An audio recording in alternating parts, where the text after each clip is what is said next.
I have always preferred the company of machines. Machines are honest. If a primary coolant pump fails, it does not lie to you about its motivations or harbor a hidden agenda rooted in 3 centuries of dynastic blood feuds. It simply stops spinning, emits a predictable amount of white smoke, and waits for someone with a heavy-duty flux wrench and a basic understanding of thermodynamics to set things right. People, on the other hand, are a total muck-up. I stood in the grand atrium of Ethelgard Station, feeling every bit the imposter my supervisor intended me to be.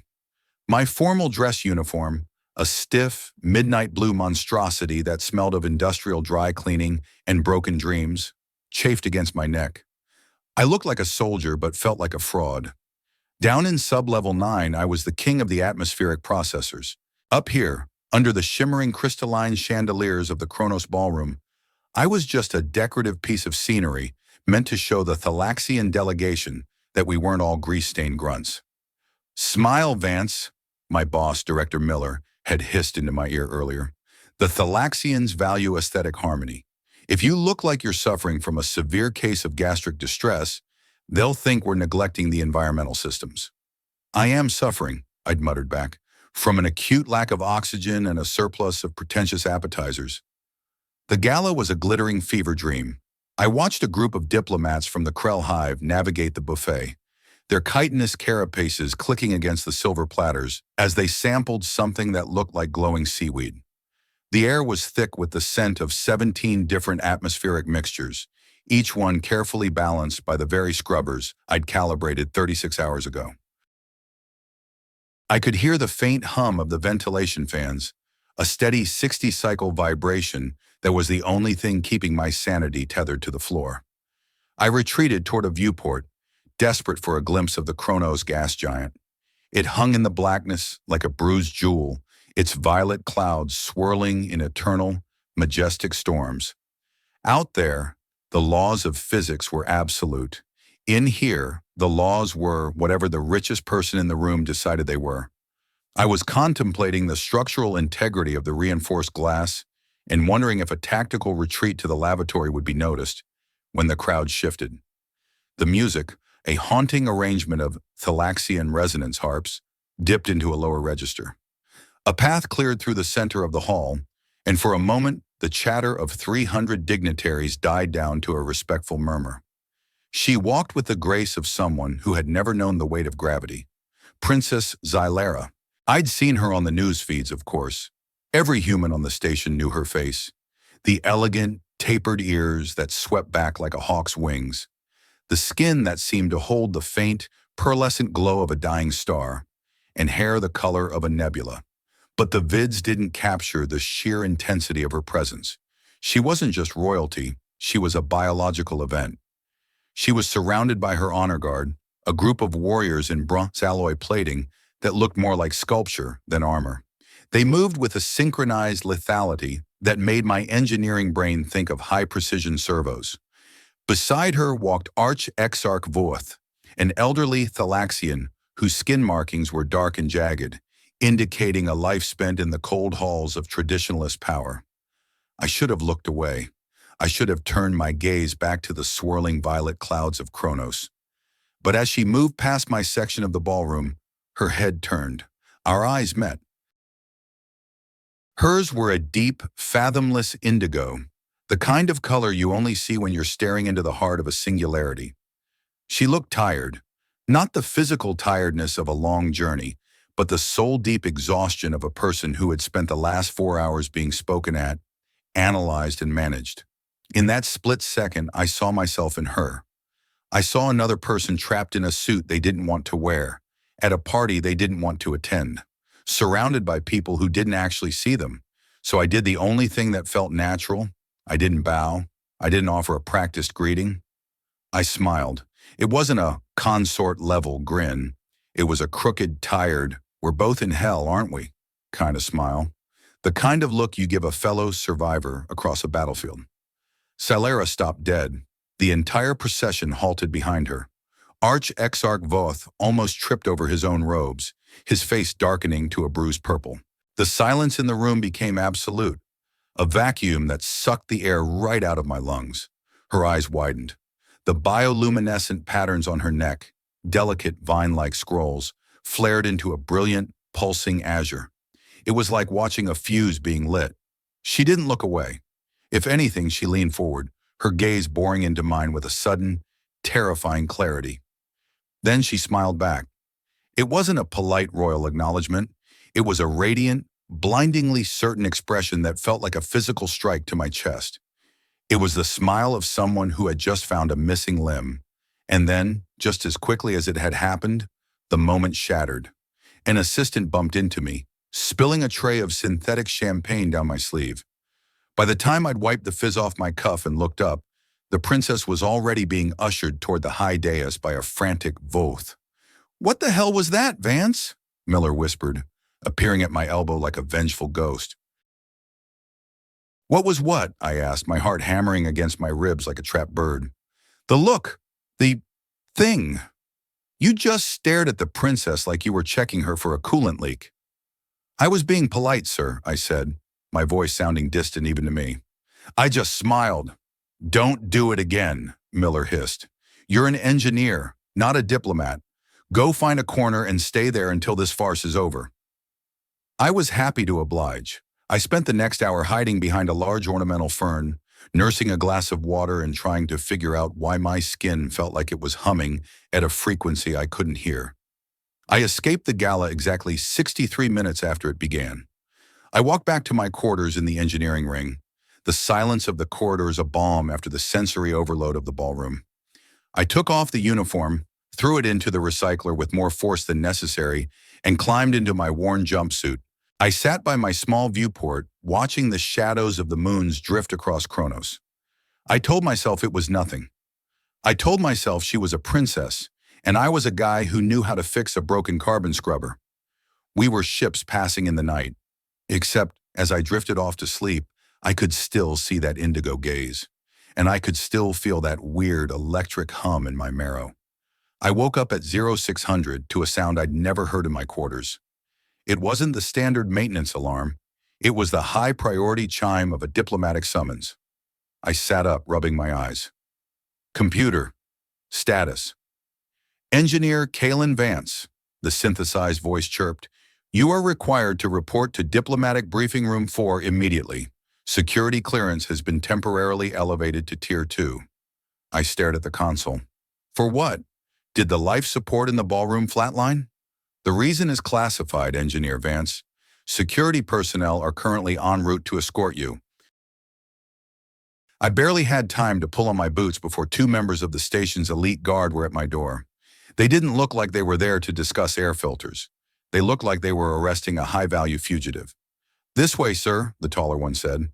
He didn't use a stun baton, but his hand stayed very close to his holster. As we marched through the concourse, I noticed people staring. Not just the usual morning shift crowd, but the Laxian officials in their high-collared robes, whispering as I passed. I caught fragments of words. Ethelsin, the bonded one, the human. My stomach performed a slow, sickening roll. We reached Briefing Room 4.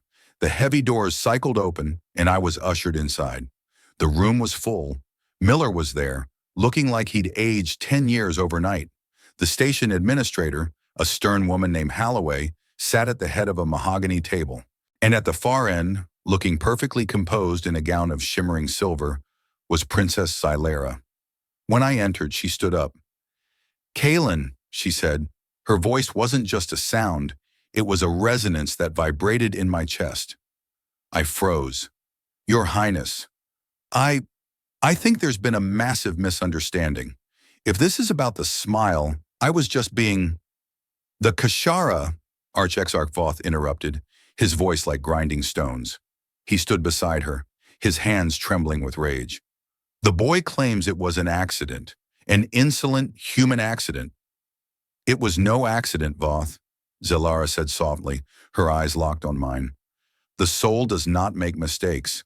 The ethel sin is recognized, not manufactured."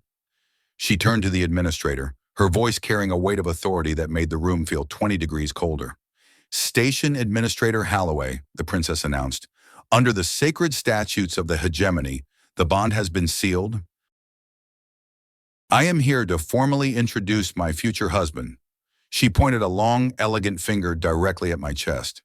Kalen Vance, the engineer of the soul. I looked at the princess. I looked at the angry arch-exarch. I looked at my boss, who was currently burying his face in his hands. I'm a what now? I whispered. The silence that followed Xylara's declaration was so thick you could have cut it with a plasma torch.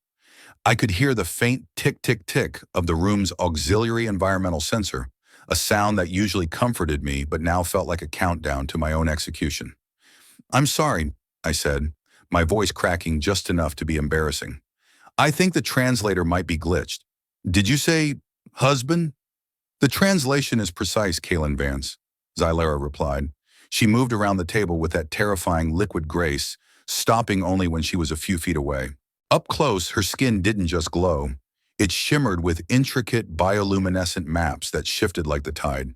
Among the Thalaxian hegemony, we do not choose our life partners through social contracts or political convenience. We wait for the Ethelsin, the moment of soul resonance. And you think that happened because I smiled? I gestured vaguely toward my own face. I was just trying to be a decent human being. I've smiled at the coffee dispenser bot 3 times this morning. Does that mean I'm engaged to a barista unit? Voth let out a sound that was half hiss, half snarl. You see, the creature mocks our most sacred tradition. He is a gearhead, a common laborer. To allow this bond to stand is to spit upon the ancestors. The ancestors gave us the gift of resonance so we would know our path, Xylara countered, her voice hardening. She didn't look at the exarch. She kept her indigo eyes fixed on me. Kalen, when you looked at me in the ballroom, what did you feel? I opened my mouth to say boredom or impatience or a desire for a beer, but the words died in my throat. I remembered that heartbeat, the way the noise of the party had faded, the way her indigo eyes had felt like a home I'd never visited but somehow recognized. I swallowed hard. I felt like you were the only real person in the room. The bioluminescence on Xylara's neck flared a brilliant electric white. There, she whispered. The resonance speaks, even if the mind is afraid. Wait, Administrator Holloway interrupted, slamming a palm onto the table. Let's keep our boots on the ground here. Princess, you are the primary heir to a star system that controls 40% of our fuel exports. Kalen is a level 3 maintenance engineer whose biggest achievement this year was fixing a catastrophic leak in the waste reclamation subsector. He also saved 3,000 people from atmospheric toxicity during the 2197 solar flare, Miller added from his corner, surprisingly coming to my defense. He's a damn good engineer. That is irrelevant, Voth barked. The blood of Thalax must remain pure. A bond with a primitive, it would trigger a civil war before the first moon cycle is complete. Xylara turned her head slowly, her expression as sharp as a vero blade. The bond is absolute, Voth. To deny it is to renounce my humanity.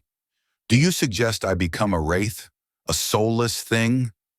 Voth went pale, or rather his skin markings turned a dull, muddy gray.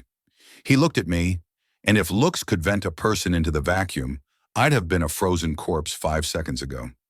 Administrator, Xylara said, turning back to Holloway, under the Interstellar Cooperation Treaty, a bonded pair is granted immediate diplomatic immunity and shared status. I require that Kalen Vance be reassigned to my personal retinue. We have much to discuss before the formal bonding rite. Formal bonding rite? I blurted. Wait, don't I get a vote in this? In human culture, we usually have a few dates, maybe an awkward dinner with the parents, and a lot of second-guessing before we commit to spending the next 50 years together. The resonance is the commitment, Kalen, Xylara said. She reached out, her fingers hovering just inches from my hand. I could feel the heat radiating from her skin, a strange magnetic pull that made the hair on my arms stand up. But I understand. Your species has been disconnected from the Ethelsin for so long, you have forgotten its song. I will give you time to remember. I don't need time to remember, I need a reality check. I turned to Holloway. Tell her she can't do this. I have a shift starting in 20 minutes. There's a vibration in the Kronos core that's driving the night crew crazy. Holloway looked at me with a mixture of pity and professional calculation. Kalen, look. Politically, if I deny the princess's request, it's a diplomatic insult. The Thalaxians could pull their fuel contracts before lunch. If I agree, well, you're basically a prince now. I don't want to be a prince, I said, my voice rising. I like my job. I like my jumpsuit. I like the fact that nobody knows who I am. You should have thought of that before you smiled at royalty, Miller muttered, finally looking up. He didn't look angry anymore. He looked like he was watching a slow-motion shuttle crash. Escort the future consort to the royal suite, Xylara commanded the guards.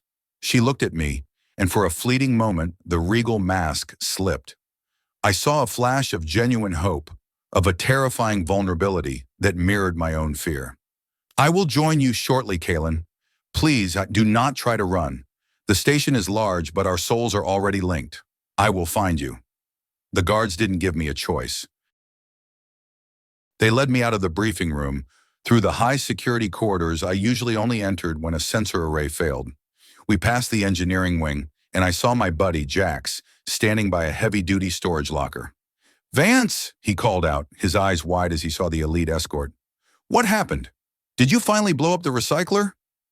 "I'm getting married, Jax," I shouted back as we turned a corner. "To who? That girl from the hydration deck?" "To a princess, apparently." "Nice one, mate," he laughed, clearly thinking it was a joke. "Don't forget to invite me to the bachelor party. I want to see a Thalaxian stripper." I didn't have the heart to tell him there probably wouldn't be a bachelor party, only a civil war. The royal suite was a palace within the station. The walls were made of living wood imported from the Thalaxian homeworld, the leaves pulsing with a soft, bioluminescent green. The air was perfectly filtered, smelling of rain and exotic spices. There was a viewport that stretched from floor to ceiling, providing a view of Kronos that was so clear it felt like you could step out and touch the clouds. I paced the length of the room, my boots clicking against the polished, organic floor. I felt like a trapped animal. I looked for a way out, but the only exit was guarded by two armored Thalaxians who looked like they were carved out of obsidian. "Okay, Vance," I whispered to myself. "Think. You're an engineer. Every problem has a solution. If you can't bypass the door, you bypass the system."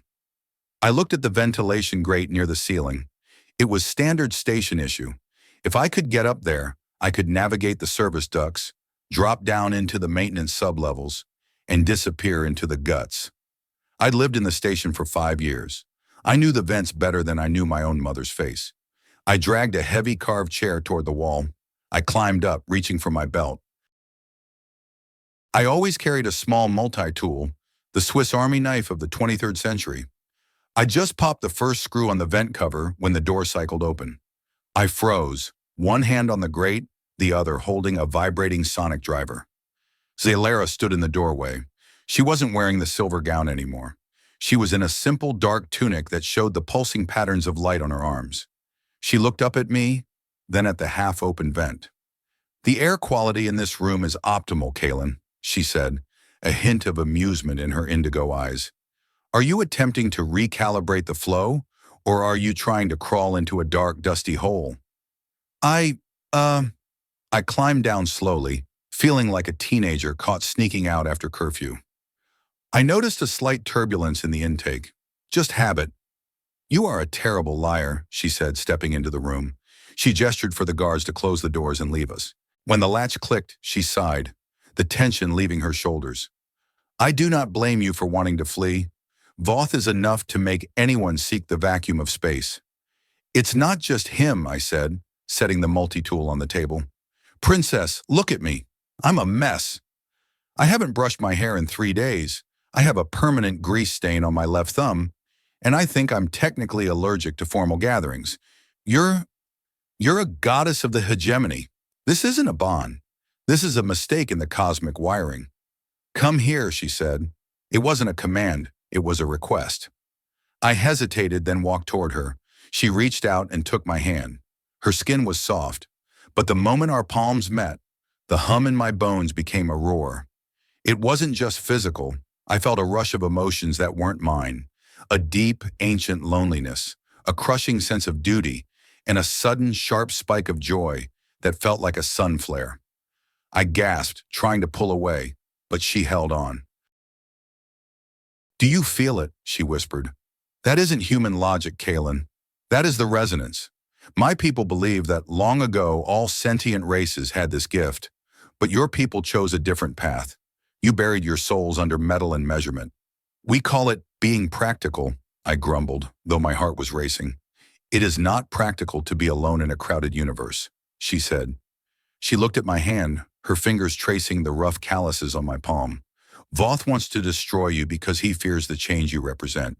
If a common human engineer can bond with a Thalaxian princess, then the walls he has built around our culture will crumble. So I'm a political wrecking ball, I said. Great.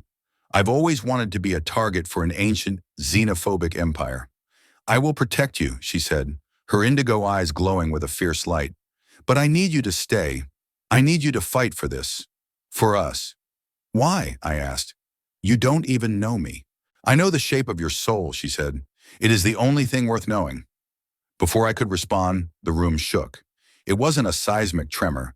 It was a deep, guttural groan of metal under extreme stress. My engineering instincts took over instantly.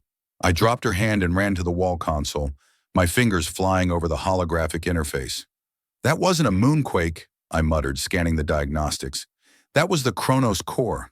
Someone just bypassed the primary stabilizers. Is it an accident? Xylara asked, her face pale. I looked at the scrolling red data. No, this was a surgical strike. Someone just vented the emergency coolant. The core is going to hit critical mass in under an hour. I looked at her. I saw the fear in her eyes, but I also saw the realization. Voth, we said at the same time. He's going to blow the station, I said, already grabbing my flux wrench. He'd rather kill us both and 3,000 civilians than let this bond stand. Well, can you fix it? I looked at the princess, the indigo-eyed woman who had just claimed me as her destiny. I felt the resonance humming in my marrow, a steady pulsing rhythm that told me I wasn't just a gearhead anymore. I was part of something bigger. I can fix it, I said, a grim smile tugging at the corner of my mouth. But we're going to have to go through the guts, and it's going to get very messy. Xylara didn't hesitate. She grabbed a small bronze dagger from the wall ornament and tucked it into her belt. Lead the way, engineer. I believe our honeymoon has officially begun. Worst honeymoon ever, I muttered as I kicked the vent cover open and climbed into the dark. The ventilation shafts of Ethelgard Station were never designed for royal processions. They were built for skinny maintenance droids and the occasional desperate engineer with a death wish and a specialized sensor array. As I crawled through the corrugated titanium tube of primary intake 4, I was acutely aware that the woman behind me was currently the most powerful political entity in the Kronos system, and I was leading her into a place that smelled predominantly of ozone, recycled sweat, and the pungent lubricant used for the fan bearings. How are you holding up back there, Your Highness? I called out, my voice muffled by the cramped space. I kept my eyes forward, focusing on the rhythmic glow of my flux wrench's diagnostic light. If those silver robes get snagged on a bulkhead, the laundry bots in sub-level 9 are going to have a stroke trying to fix them. The robes are fashioned from spun silicate, Kalen, Xylara replied. Her voice was surprisingly steady, lacking the refined tremor of the ballroom. They are surprisingly resilient, though I will admit, the aesthetic of your station's internal architecture leaves much to be desired. Is it a requirement for human engineering to be so oppressive? We call it utilitarian, I grunted, kicking a rusted hinge to make a sharp turn into an auxiliary duct. It's not supposed to look pretty. It's supposed to keep 4,000 souls from turning into popsicles. In my world, if you can see the plumbing, it means you can fix the plumbing. No offense, but your Thalaxian living wood walls are a nightmare to troubleshoot. What do you do when a Viracore gets a parasite? Give the hallway an antibiotic? I heard a soft, melodic huff that might have been a laugh. Actually, we use a resonant frequency to purge the infection.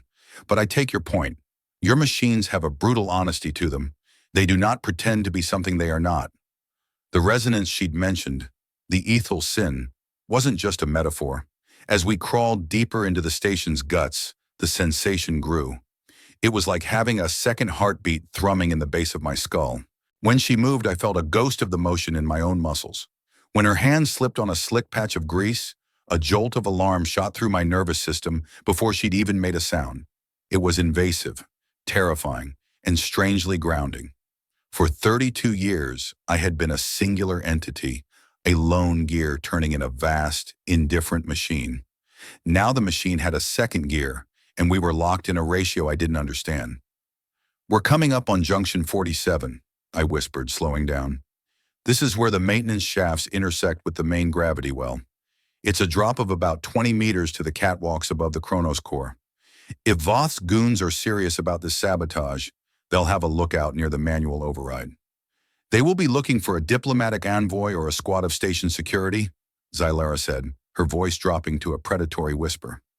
Through the bond, I felt her focus sharpen into a cold, lethal edge.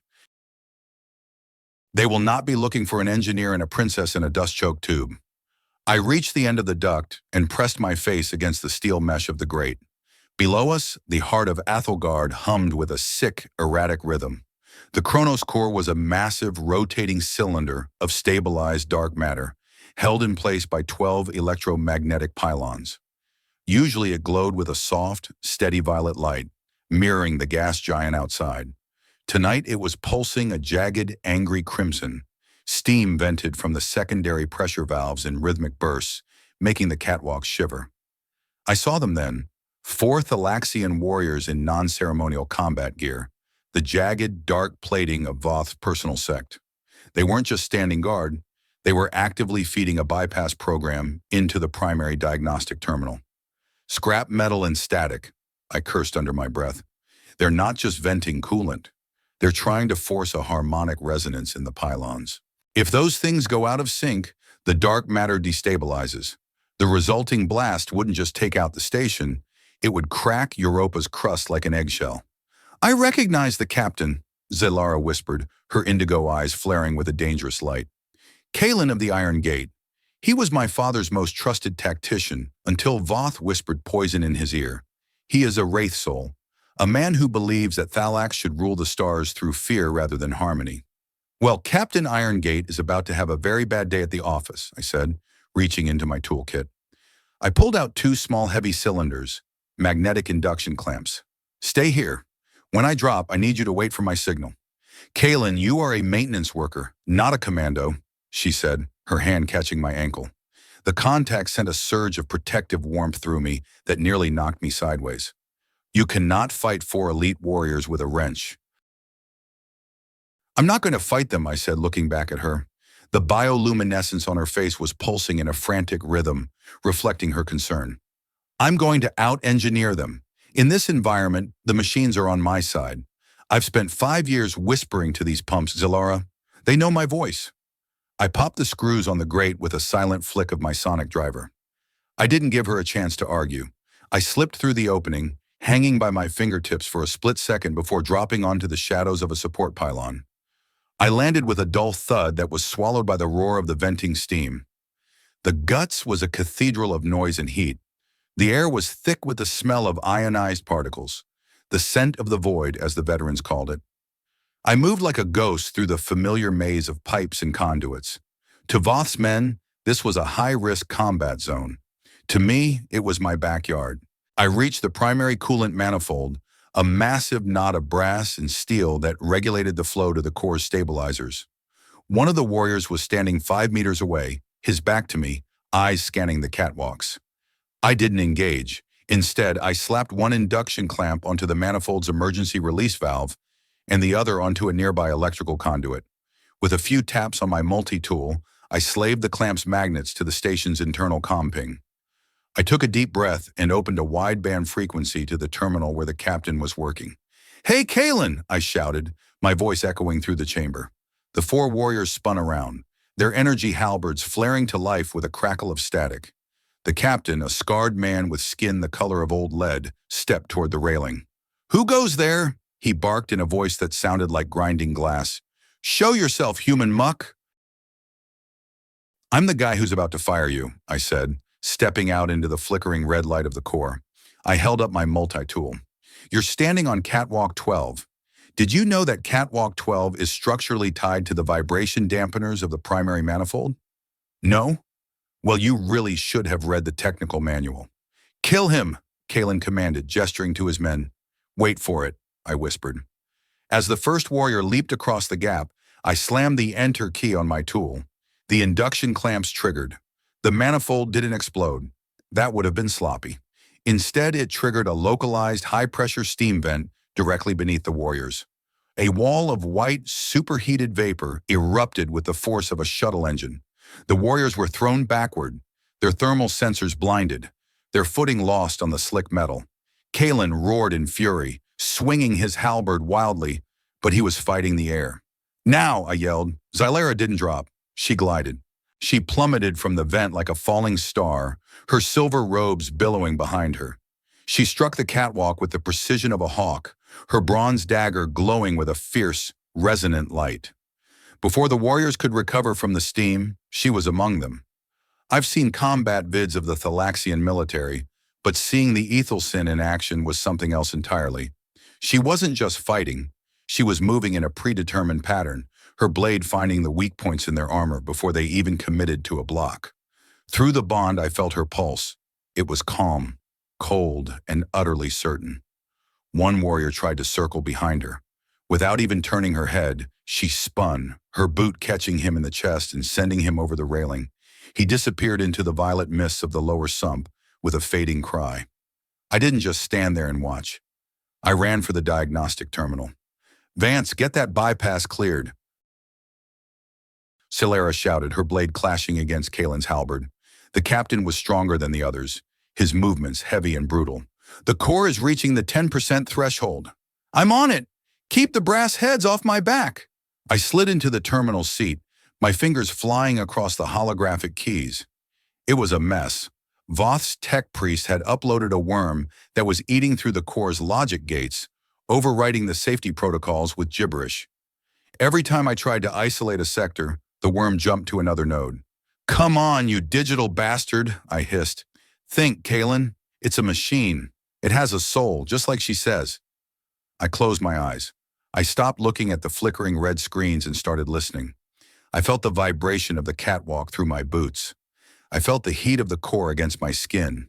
And most importantly, I felt the resonance from Xylera. Our bond was a bridge. She was the anchor, and I was the navigator. I reached out through the Ethelsin, not to her, but through the connection we shared, tapping into that well of ancient intuition. I felt the core's rhythm, a stuttering, dying beat. I didn't fight the worm with code. I fought it with frequency. I adjusted the pylon oscillation to match my own heartbeat. The terminal chimed. The red light flickered, then turned a steady, beautiful violet.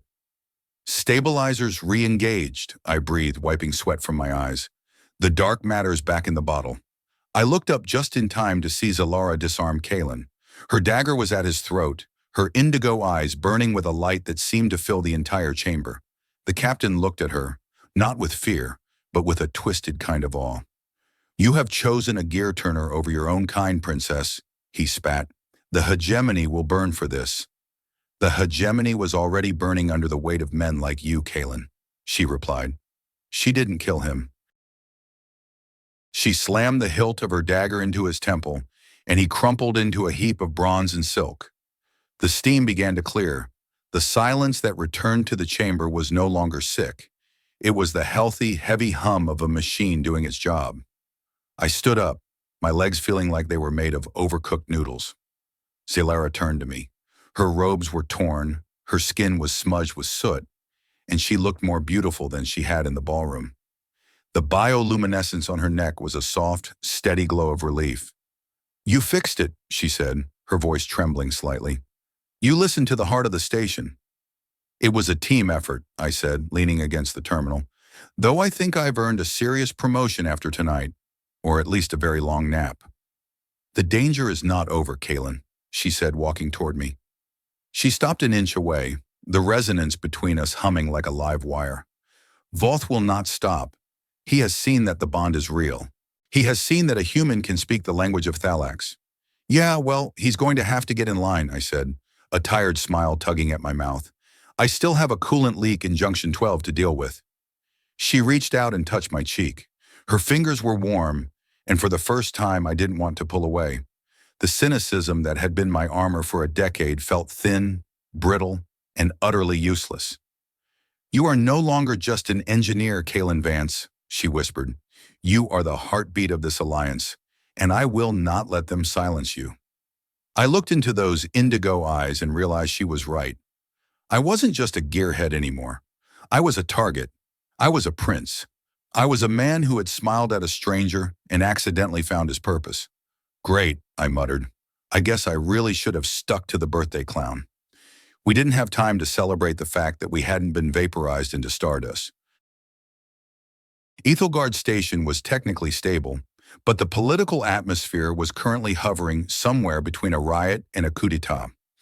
As we climbed out of the maintenance sublevels and back into the pressurized corridors of the engineering ring, the station's internal speakers were blaring a continuous loop of "stay in your quarters" and "security protocols are in effect."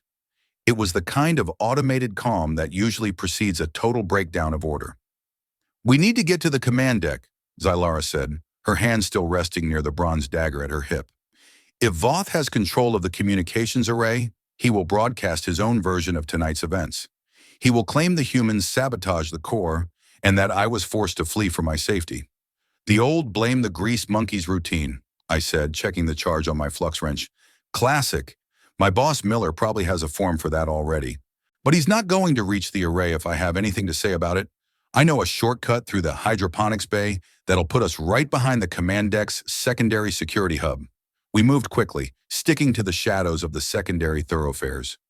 Every time we passed a security camera, I'd pulse my multi-tool to scramble the feed for 30 seconds. It was a small trick, but it kept the station's automated turrets from deciding we were target practice. As we ran, I could feel Xylara's thoughts bleeding into mine through the Ethelsin. It wasn't like reading a book. It was more like a series of vivid, emotional snapshots. I saw her childhood in the Spire of Echoes on the Thalaxian homeworld, a life of gold-leafed cages and ancient tutors who spoke of duty until the words lost all meaning. I felt her terror at the prospect of being unbonded, a ritual where a royal who fails to find their resonance is surgically severed from the Ethelsin network, becoming a wraith. "You were going to be a wraith?" I asked, the realization hitting me like a physical blow. We were dodging around a stack of cargo crates in the darkened hydroponics bay. The smell of damp earth and synthetic fertilizer thick in the air. Xylara froze, her back against a moisture evaporator. She looked at me, her eyes shimmering with a mixture of shock and vulnerability. "You saw that? The resonance is deepening faster than I anticipated." "Yes, Kalen." Voth had already prepared the instruments. Because I had reached my 28th cycle without a match, he claimed I was defective, a stain on the royal lineage. The gala tonight was my final chance to find a bondmate among the visiting delegations. So when I smiled, I started, the weight of the situation finally settling in my gut. "I didn't just ruin my career.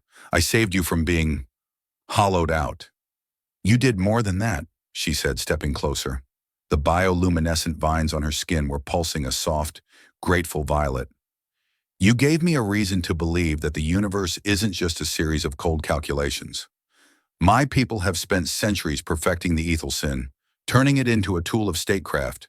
But your smile, it was the first thing I've felt in years that wasn't an obligation." "I was just trying to be a nice guy, Xylara," I said, feeling that familiar human urge to deflect with a joke. "In my neighborhood, if you don't smile at someone who looks miserable, they usually punch you in the kidney. It's a survival mechanism." "Perhaps survival is the ultimate form of kindness," she whispered. The moment was shattered by the sound of boots on the deck plating. Not the rhythmic march of station security, but the heavy, uneven thud of Voth's Iron Gate warriors. There were 6 of them this time, and they were coming through the main doors of the hydroponics bay, their halberds glowing with the red light of executioner mode. "Found them," one of them shouted, his voice amplified by a helmet comm. "The human and the traitor. Take the male alive if possible. The Exarch wants him for the ritual. Kill the princess if she resists." "If she resists?" Xylara snarled, her voice gaining that royal steel again. "I am the heir to the obsidian throne. You will kneel before me or bleed upon this soil." "She's got the kneel or bleed speech down," I muttered, sliding behind a heavy-duty nutrient tank. But 6 against 2 are bad odds, even for a soul-bonded power couple. Zylara, do you see those overhead misting lines? She glanced up at the network of pipes hanging from the ceiling. The hydration system? Exactly. The Thalaxians are sensitive to sudden atmospheric changes, right? Their skin markings act like sensors? Yes. A sudden drop in pressure or a spike in humidity can disorient us for several seconds. Perfect. When I say now, I want you to close your eyes and hold your breath. This is going to get very foggy. I didn't wait for her approval. I jammed my flux wrench into the manual override of the nutrient tank's pressure regulator. In engineering terms, I was essentially creating a localized weather event inside a closet. "Hey, tin heads!" I yelled, popping up from behind the tank. I flipped them the most insulting human gesture I could think of, the double bird. Your mother was a defective logic processor, and your father smelled of low-grade methane. The warriors roared in unison and charged. They were halfway across the clearing when I slammed the wrench home. Whoosh!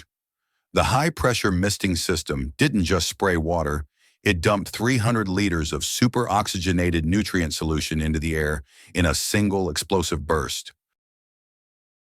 The hydroponics bay vanished in a cloud of thick, green-tinged fog.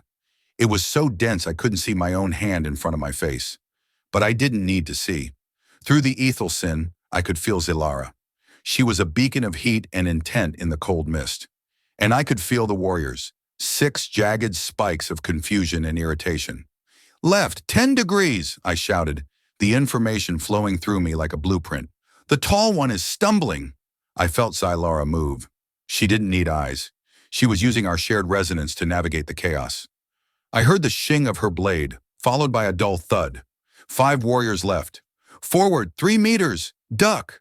I felt her drop low just as a halberd swung through the space where her head had been a second ago. She swept the warrior's legs, her movement so fluid it felt like I was the one doing the spinning. I wasn't just a spectator. One of the warriors had managed to calibrate his helmet sensors and was aiming a wrist-mounted dart launcher towards Ylara's silhouette. "Not on my watch, pal," I growled. I didn't have a blade, but I had a 30-pound industrial flux wrench and a very good arm from my years on the Academy's gravball team. I threw the wrench. It's spinning through the mist like a heavy metal boomerang. It caught the warrior square in his faceplate with a satisfying crunch. He went down like a sack of ore, his dart launcher firing harmlessly into the ceiling. Within 2 minutes, the hydroponics bay was silent again, save for the rhythmic hiss of the broken pipes. The fog began to settle, coating the lush green leaves of the alien plants with a glistening sheen. Zylara stood in the center of the room, her silver robes now stained a deep emerald from the nutrient mist. She was breathing hard, her bioluminescence glowing a fierce, triumphant gold. "You are an extraordinary combatant, Kaylin Vance," she said, wiping a streak of green liquid from her forehead. "Your tactics are chaotic, unpredictable." "That's just human ingenuity, Princess," I said, retrieving my wrench from the unconscious warrior's chest. "We've spent 10,000 years figuring out how to use heavy objects in bad weather to win arguments. It's in our DNA. I am beginning to think your DNA is more interesting than our scholars led us to believe," she said, her voice softening. We didn't have time for the moment to linger. The command deck was only 1 level above us, and the station's internal alarms were shifting into a higher, more frantic pitch. "The command deck," I said, pointing toward the emergency ladder.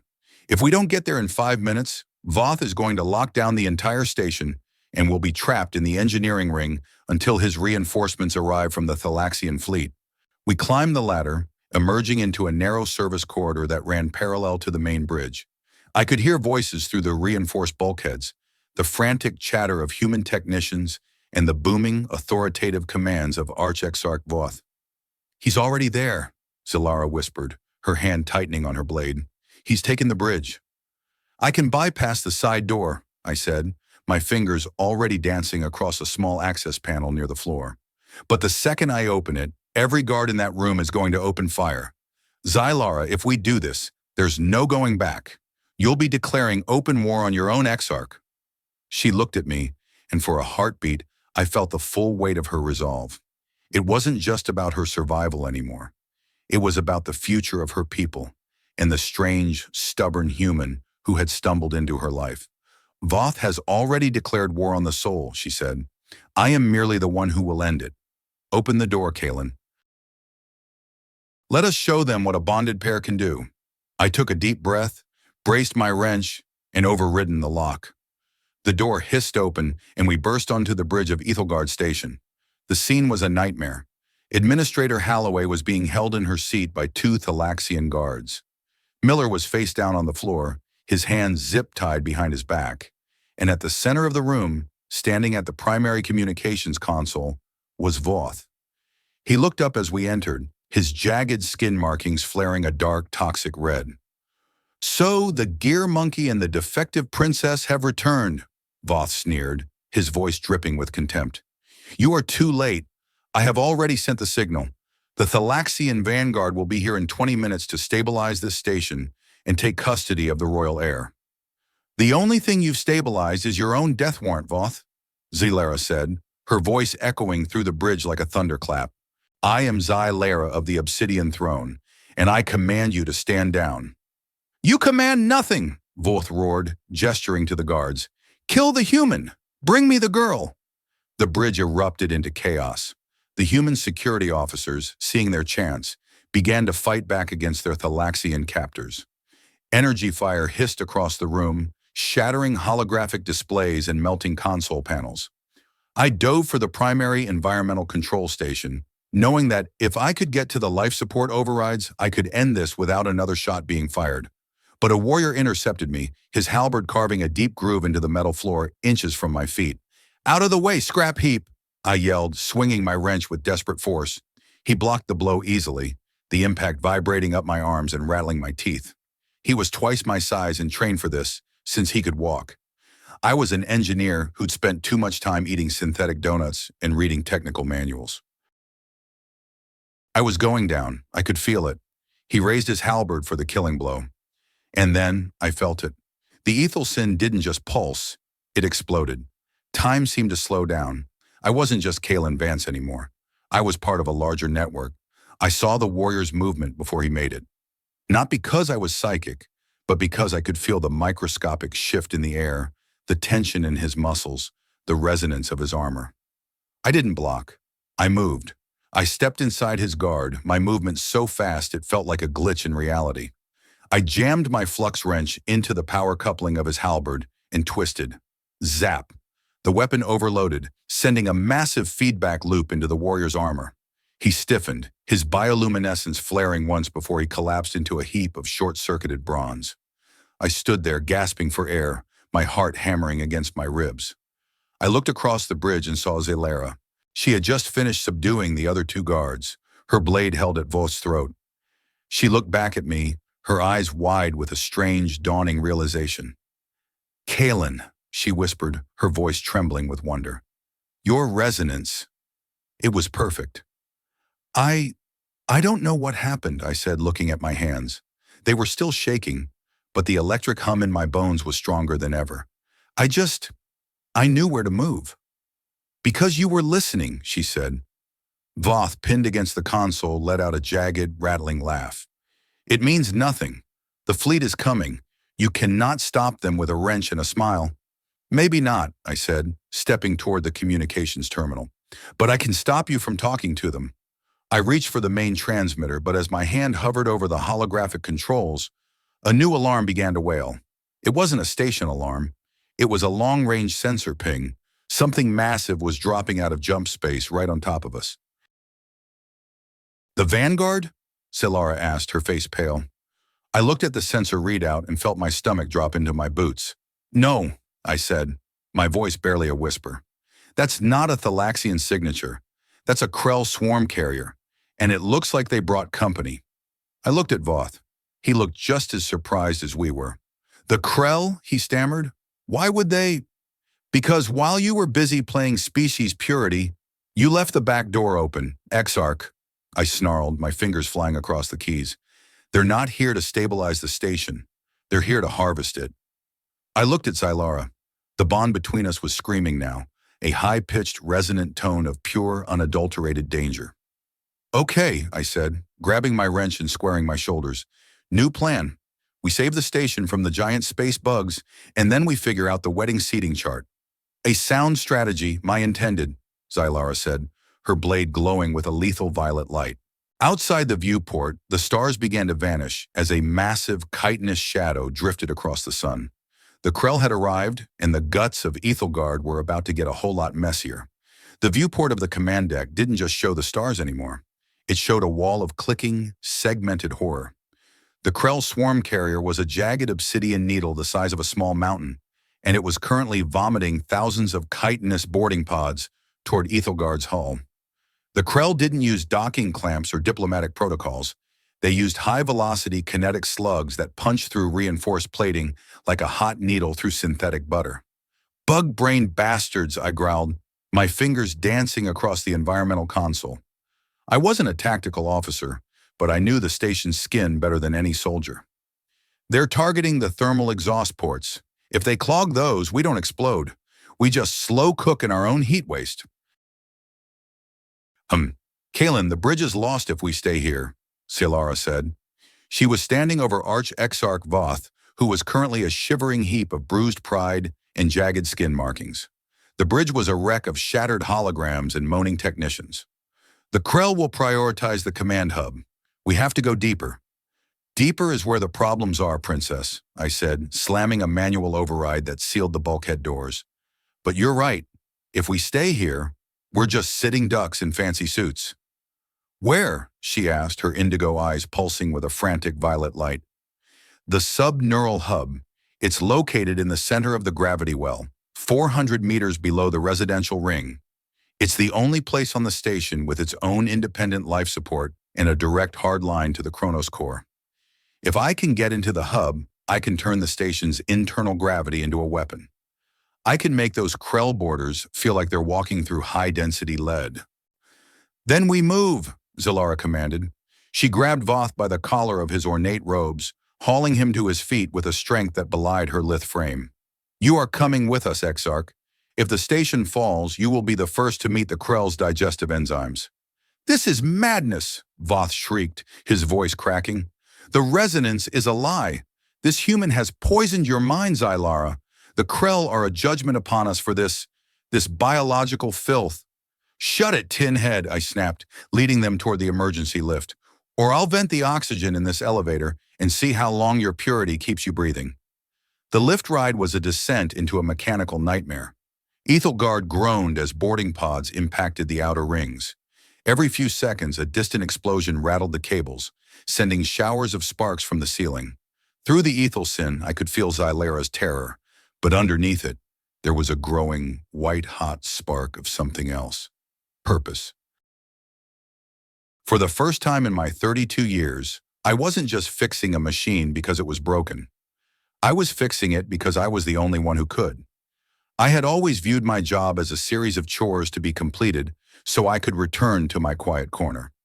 Now I realized that my quiet corner was only possible because I kept the machine running. My purpose wasn't just the wrench, it was the people breathing the air the wrench provided.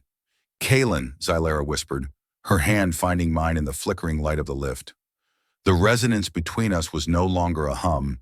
It was a rhythmic thrumming that matched the station's own core beat. "You are changing. Your soul. It is flaring." "That's just the adrenaline, Princess," I said, though I knew I was lying. My skin felt tight, like I was outgrowing my own jumpsuit. "Don't get poetic on me now. We have 2,000 bug warriors between us and the hub." The lift doors hissed open at sub-level 47. The air here was thick with the smell of scorched metal. A Krell boarding party had already breached the nearby airlock. They were 3-meter-tall nightmares of translucent armor and serrated limbs, moving with a twitchy, hive-mind precision. There were 5 of them, their mandibles clicking in a terrifying harmony. "Stay back," Xylara said, her bronze dagger flaring with a fierce azure light. "Xylara, you can't take 5 of them in a narrow hallway," I yelled. "I am not alone," she replied. She didn't charge. She stood perfectly still and closed her eyes. I felt a massive surge of power through the bond, a psychic shock wave that nearly knocked me to my knees. The bioluminescent markings on her skin erupted into a blinding, white brilliance. The Krell froze. Their hive link, usually an unbreakable web of logic, was being jammed by a frequency they couldn't calculate. They stumbled, their limbs twitching as if they were being hit by a localized electromagnetic pulse. "Now, Kalen!" "Shucks," she shouted. I didn't have a psychic shockwave, but I had the station's auxiliary maintenance terminal 3 feet to my left. I jammed my flux wrench into the manual override for the floor plating. "Sorry about the floor work, boys," I yelled. I reversed the magnetic polarity of the catwalk. The Krell, whose carapaces were laced with trace amounts of conductive silicate, were suddenly yanking toward the ceiling with the force of 10 gravities. They slammed into the overhead pipes with a sickening crunch of chitin. We didn't wait for them to recover. We ran, leaving Voth to scramble after us, his high-pitched whimpering the only sound in the corridor. We reached the subneural hub 10 minutes later. It was a circular chamber filled with pulsing, fiber-optic cables that looked like glowing blue nerves. At the center was the neural cradle, a high-density interface where the station's AI was housed. "I have to plug in," I said, looking at the interface needles. They were designed for high-level neural syncing, a process that usually required 6 months of training and a heavy dose of neurostabilizers. I had neither. If I can link my brain to the station's processing unit, I can manually override the Krell's boarding pods. I can vent the breached sectors without killing the human crews. "Kalen, that interface will fry your nervous system," Zylara said, her hand clutching my arm. "Human brains aren't built for that kind of data load. You'll become a wraith before you finish the first sector." "I'm an engineer, Zylara," I said, looking her in the eye. "I've been talking to this station for 5 years. It's time I actually listened. Besides, if I don't do this, we're all dead anyway. At least this way, I die doing something useful." "You will not die," she said, her voice trembling but certain. "I will be your stabilizer. We will link together.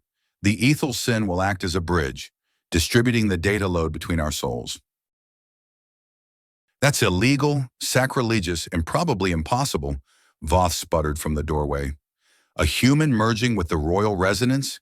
It will trigger a psychic feedback loop that will burn out every Thalaxian on the station." "Then start praying, Voth," I said, as I stepped into the neural cradle. I sat in the chair, and the interface needles extended, hovering inches from my temples. I looked at Zylara. She was standing in front of me, her hands resting on my shoulders. "Together?" I asked. "Always," she replied. The needles pierced. The world didn't just vanish, it expanded.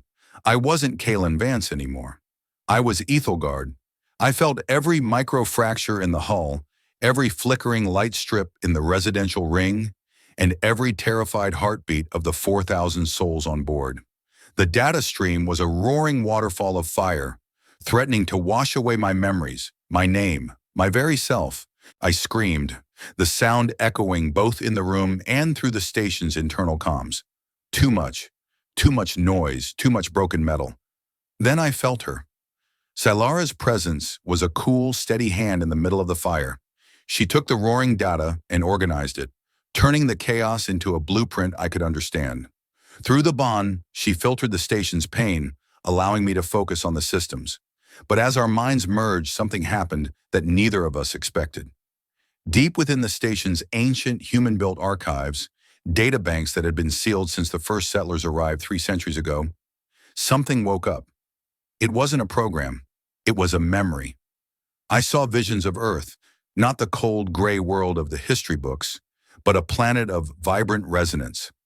I saw ancient humans standing in circles, their voices creating a harmonic frequency that shaped stone and healed wounds. I saw the Great Severing, a moment in our history where we, as a species, chose logic over feeling, metal over soul. We hadn't lost the ethel sin. We had euthanized it. "Zylara," I whispered through our shared consciousness. "Do you see? We weren't primitives. We were the architects." "I see," she replied, her indigo thoughts filled with a staggering awe. "The resonance. It's not just Thalaxian. It's universal. Kalen, your people built this station to find us, not to trade fuel, but to find their own souls." The realization hit me like a physical impact. My purpose wasn't just to fix machines. My purpose was to be the bridge that brought my species back from the dark. My cynicism, my desire to be alone with my wrenches, it wasn't who I was. It was a symptom of the severing. Focus, Kalen. Xylera's voice cut through the visions. The Krell are breaching the residential deck. Section 12. I didn't need to look at a screen. I felt the Krell's movement like a parasitic infection on my own skin. I reached out through the station's gravity grid. I didn't just adjust the weight. I created a localized oscillating gravity well in Section 12. The Krell borders were suddenly being bounced between the floor and the ceiling like pinballs in a broken machine. Their internal organs, designed for low-gravity hive worlds, couldn't handle the stress. They shattered. I moved to the next sector and the next. I was a god of the guts, weaving the station systems into a lethal, protective web. But the strain was immense. I could feel my own heart stuttering, my vision blurring into a sea of static. The severing in my DNA was fighting the bond, trying to protect the singular identity it had been taught to value above all else. Kalen, hold on, Xylera cried. I could feel her bioluminescence fading as she poured every ounce of her strength into me. I can't find the latch, I gasped. Yes, you can, she whispered. You are the engineer. Fix the connection, my love. I took one last, desperate breath and dove into the deepest part of the station's code. I found the master lock, the one Voth had tried to hide. I didn't just bypass it, I rewrote it. With a final, resonant surge, I triggered the external defense turrets.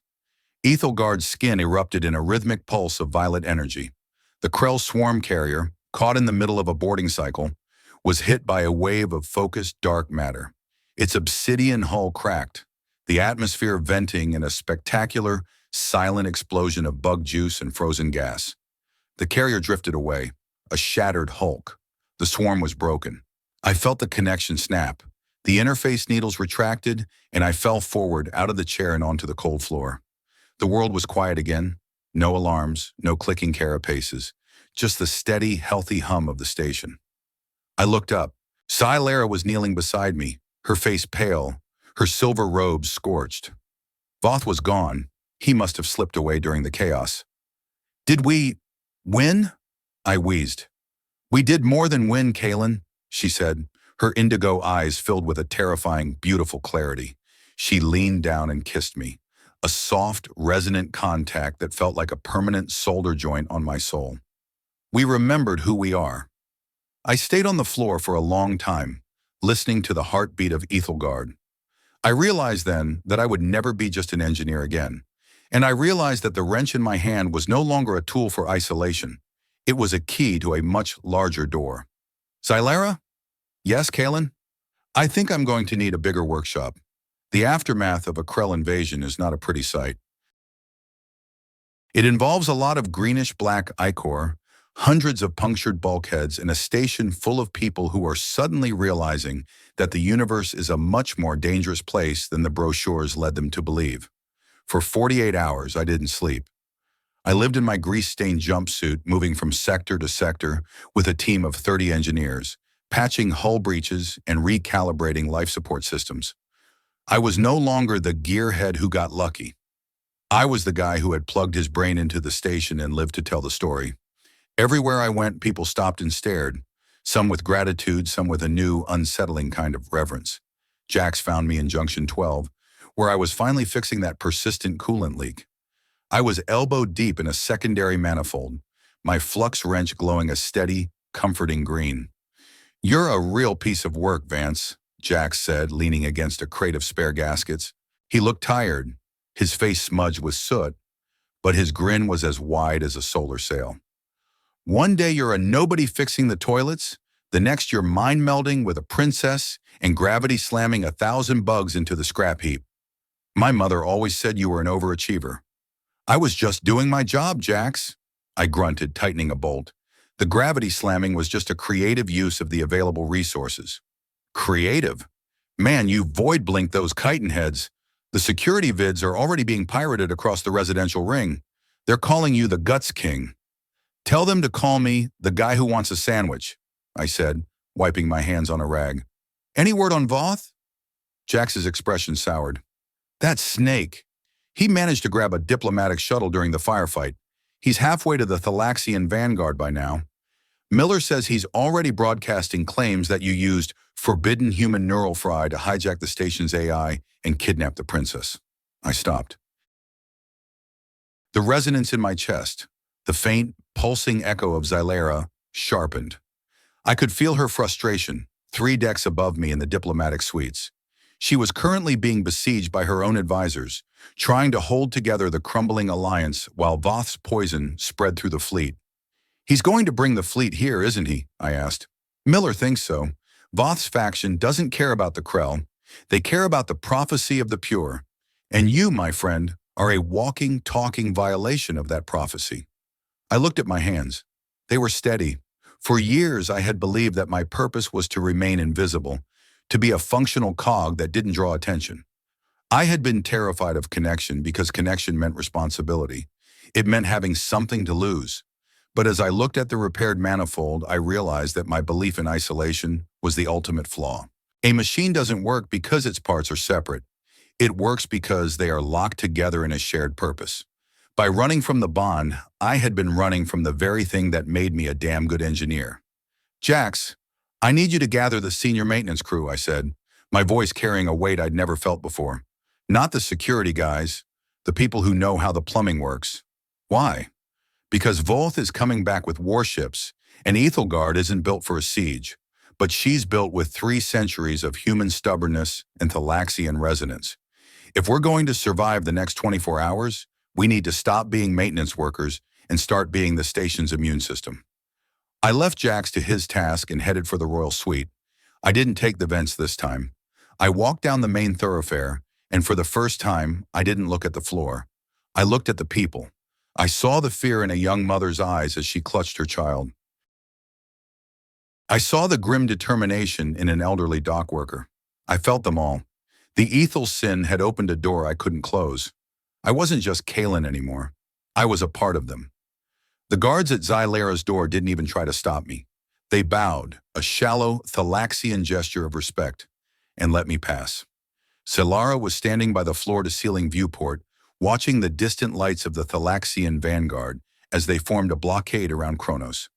She looked small against the vastness of the gas giant, her nebula-colored hair tied back in a practical braid.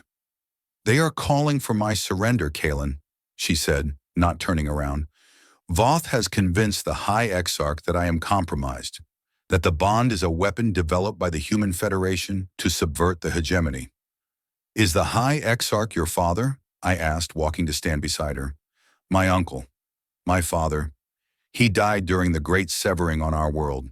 He was a believer in the ancient ways. He always said the resonance was a gift from the stars, a way to ensure we never face the void alone. She turned to me, her indigo eyes shimmering with tears. Voth has turned his wisdom into a cage. He has made my people afraid of their own souls. We're the same, you know, I said softly, humans and Thalaxians. We both spent centuries building walls. We call it tradition or practicality, but it's really just fear. Fear that if we let someone in, we'll lose the person we thought we were. And what did you find, Kalen, when you let me in?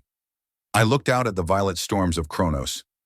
I found that the guy I thought I was, the cynical gearhead who didn't care about anything but coolant flow, was a ghost. He wasn't real. He was just a mask I wore to keep from getting hurt. I took her hand and the resonance flared, a warm, golden tide that pushed back the cold of the viewport. I found a man who has a reason to fix things, I said. And I'm not letting Voth break what we built. He has 10 capital-class destroyers, Kalen. We have a relay station with a few defense turrets and a tired engineering crew. He has destroyers, I agreed, but we have the station's heart, and I just found something in the deep archives that Voth doesn't know about. What?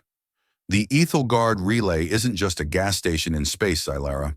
It was built 300 years ago by a joint task force of humans and Thalaxian defectors. It's not just a relay, it's a resonator. I pulled up a holographic display on my multi-tool. The station's entire structure, the guts I've been crawling through for years, it's shaped like a tuning fork. If we can channel the Kronos core's dark matter through the pylon array at a specific frequency, we can broadcast the resonance, not just to the people on the station, but to the entire fleet. Xylera gasped, her bioluminescence pulsing. You want to trigger a mass ethel sin? Kalen, the psychic shock. It could kill thousands. Not if we use the human archives as a filter, I said, the plan forming in my mind with a clarity that only the bond could provide. My people's ancestors figured it out. They knew that raw resonance was too much for a singular mind. They built the station to act as a transformer, stepping down the frequency so it's not an assault, it's a conversation. You're talking about showing them the truth, she whispered, showing the entire fleet the memory of our shared origin. Exactly. Voth's power is built on the lie of purity. If we show them that our souls are the same color, the lie dies. And without the lie, Voth is just an old man in an expensive dress. It's a risk, Kalen. If the frequency is wrong, if the severing in your DNA rejects the surge, you will be the first to burn. I've spent my life being afraid of the wrong things, Ilara, I said, leaning in until our foreheads touched. I'm not afraid of the truth. Not anymore. The moment was interrupted by a low, vibrating groan. The station's internal sensors were screaming. Voth's vanguard had opened fire. The first volley of plasma torpedoes slammed into Ethelgard's secondary shields. The floor buckled, and for a second, gravity failed, leaving us drifting in the flickering light of the suite. He's not waiting for an answer, I said, pushing myself toward the door as the gravity grid flickered back to life.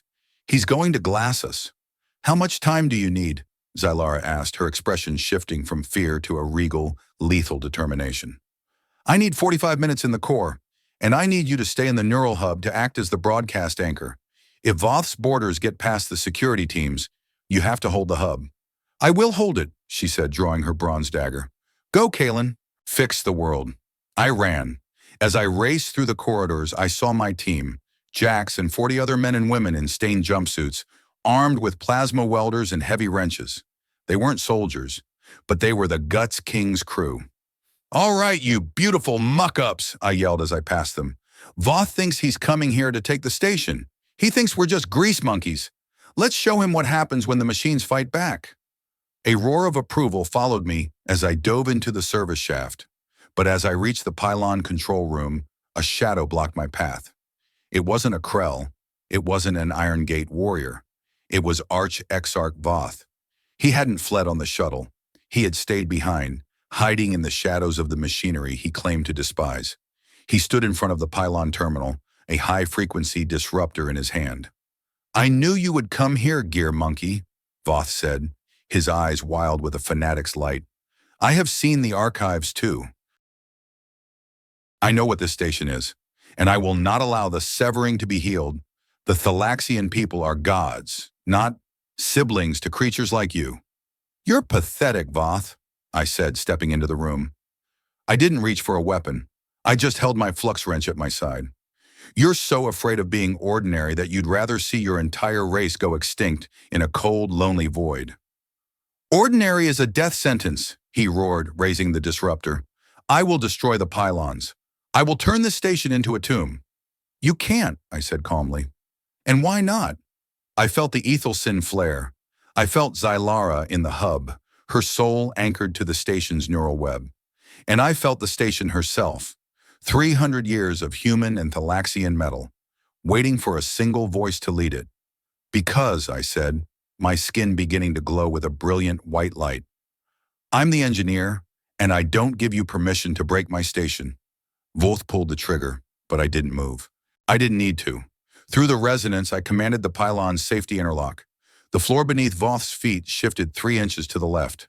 The disruptor beam missed me by a mile, hitting a reinforced coolant pipe instead.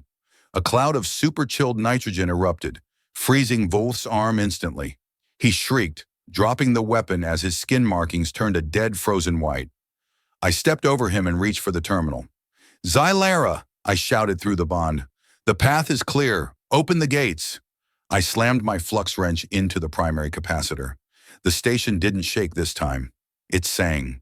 A wave of pure crystalline frequency erupted from Ethelgard's pylons, expanding at the speed of light. It washed over the station, over the blockade, and out into the Chronos system. It was a memory. It was a song. It was the truth. I saw the Thalaxian captains on their bridges, their jagged skin markings softening as the resonance hit them. I saw the human technicians on the station, their eyes widening as the severing in their souls began to knit back together. For one beautiful, terrifying moment, everyone in the system saw the same thing. They saw the architects. They saw the circles of stone. They saw that we were never meant to be alone. And then the static returned. I collapsed against the terminal, my breath coming in ragged gas. Voth was a huddled mass on the floor, his eyes wide and glassy, his mind unable to process the scale of what he'd just felt. "Kalen?" Xylera's voice was a whisper in my mind. She sounded exhausted but happy. They've stopped firing." I looked out the small porthole in the pylon room. The Thalaxian destroyers were drifting, their weapon ports closing. The Vanguard was no longer a blockade. It was a gathering of confused, waking souls. I stayed there for a long time, watching the violet clouds of Chronos. I realized then that the cost of not learning the lesson was more than just a broken station. It was a broken existence. We had been living in the guts, thinking the guts were all there was. We had forgotten to look up at the stars and see the resonance. I picked up my wrench and looked at Voth. "Go home, Exarch," I said. "The prophecy is over. The reality is just beginning." I walked out of the room heading toward the lift. I had a princess to find, and I had a lot of work to do. Because healing a species, two species actually, takes more than just one smile and a lucky resonance jump. It takes an engineer who knows how to listen. The silence that followed the broadcast was the loudest thing I'd ever heard. It wasn't the silence of a dead vacuum, but the heavy, expectant quiet of a room full of people who had just seen a ghost. In the pylon control room, the air was still shimmering with the after effects of the dark matter surge, smelling of ozone, and something sweet, like rain hitting dry earth. I looked down at my hands. They were glowing. Not the bright, aggressive light of a Thalaxian warrior, but a soft internal amber radiance that seemed to pulse in time with the station's own life support cycle. My skin felt different. For 32 years, I had been encased in a biological suit that ended at my fingertips. Now, the boundaries felt blurred. I could feel the microscopic vibrations of the pylon terminal beneath my palm. I could sense the structural tension in the reinforced bulkheads 3 decks away. "Vance? Kalen?" Jax's voice crackled through my comlink, but it didn't sound like it was coming from a speaker. It felt like a ripple in a pool I was already swimming in. "I'm here, Jax," I said, my voice sounding deeper, more resonant. "I'm okay. Is the crew all right?" "Man, you have no idea," Jax whispered, and I could hear the tremor in his breath. We all saw it. The stone circles, the singing. It was like someone reached into my head and scrubbed the static off my brain. I feel like I've been living in a foggy closet for my whole life, and someone finally kicked the door open. My soul feels like it's had a total blowout and been replaced with premium-grade fuel. "That's the resonance, Jax," I said, looking at the huddled mass of Arch-Exarch Voth on the floor. "It turns out we humans have been running on auxiliary power for a few thousand years." Voth let out a low, rattling groan. His skin markings, once dark and jagged, were now a pale, translucent lavender. The arrogance had been burned out of him, replaced by a hollow-eyed shock that made him look less like a tyrant and more like a discarded piece of junk tech. You broke the world," Voth whispered, staring at the terminal. "You invited the filth into the sanctuary." "No, Voth," I said, stepping over him. "I just showed you that the sanctuary doesn't have walls. It's got a much bigger floor plan than you realized." I didn't wait for him to respond. I headed for the lift, but I didn't press the button. I didn't have to. I felt the station's logic gates recognize my intent, the elevators slaving themselves to my neural pattern. The doors hissed open before I even reached them. As I ascended toward the command deck, I could feel the station waking up. It wasn't just the machines, it was the people. The fear that had been a thick, oily film over Ethelgard was dissolving. When I stepped onto the bridge, the scene was surreal.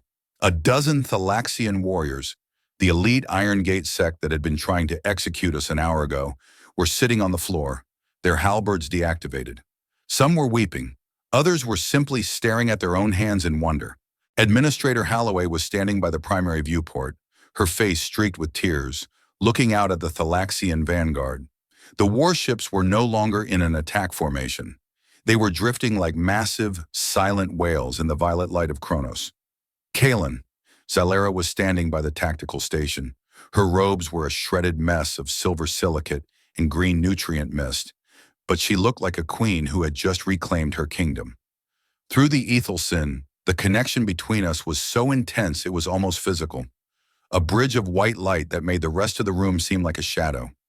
I walked toward her, and for the first time, I didn't care about the diplomats, the soldiers, or the grease monkey reputation I'd spent a decade protecting.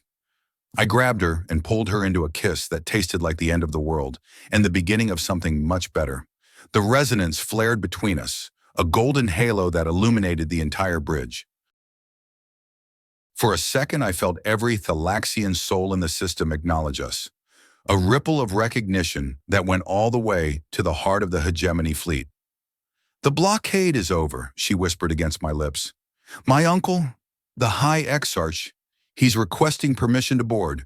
He wants to see the human who spoke with the voice of the architects." "Tell him he has to wait in line," I said, a tired grin finally breaking through. "I've still got 3 red-line processors in the residential ring that need a manual override." "Kalen Vance, you are a total void drifter," she laughed, her indigo eyes shimmering. "The galaxy is changing, and you're worried about the plumbing." "Someone has to be," I said. "Princesses and kings are great, but they don't know how to fix a stripped gear synchronizer." But the celebration was short-lived. Miller, my supervisor, stumbled onto the bridge from a side corridor, his face pale and sweating. He was holding a handheld sensor unit that was screaming a high-pitched, frantic warning. "Vance! Zylera! Look at the long-range scans!" Miller shouted, his voice cracking. "The frequency, the broadcast we sent, it didn't just hit the fleet." I turned to the primary tactical screen. The map of the Chronos system was a web of violet and blue, showing the dissipated Krell swarm. But at the very edge of the sensor range, near the gravity well of the outer moons, a massive, jagged shadow was emerging from warp space. It was bigger than the Krell swarm carrier, much bigger. It was a hive mind core, a planet-sized mass of organic obsidian and neural chitin. "Scrap metal and static," I cursed, my engineering brain immediately calculating the energy output of a thing that size. The Krell weren't just scouts. They were the appetizers. That frequency we broadcast, it acted like a dinner bell. "The hive mind core," Zylera said, her voice dropping to a whisper of pure dread. "The legends say they are drawn to high-density resonance like moths to a flame. They don't just harvest stations, Kalen. They consume the ethel sin itself. They hollow out worlds until there's nothing left but a cold, logical void. They're here for the song," I realized, my heart hammering against my ribs. We didn't just save the station. We painted a giant target on it. The bridge, which had been a place of healing moments ago, was suddenly a war room once again. But it was a different kind of war. The human technicians and the Thalaxian warriors were no longer looking at each other with suspicion. They were all looking at the tactical screen, at the creeping blackness that was moving toward us with the cold, unyielding momentum of a glacier. "How long?" Administrator Holloway asked. Her voice regained its iron authority.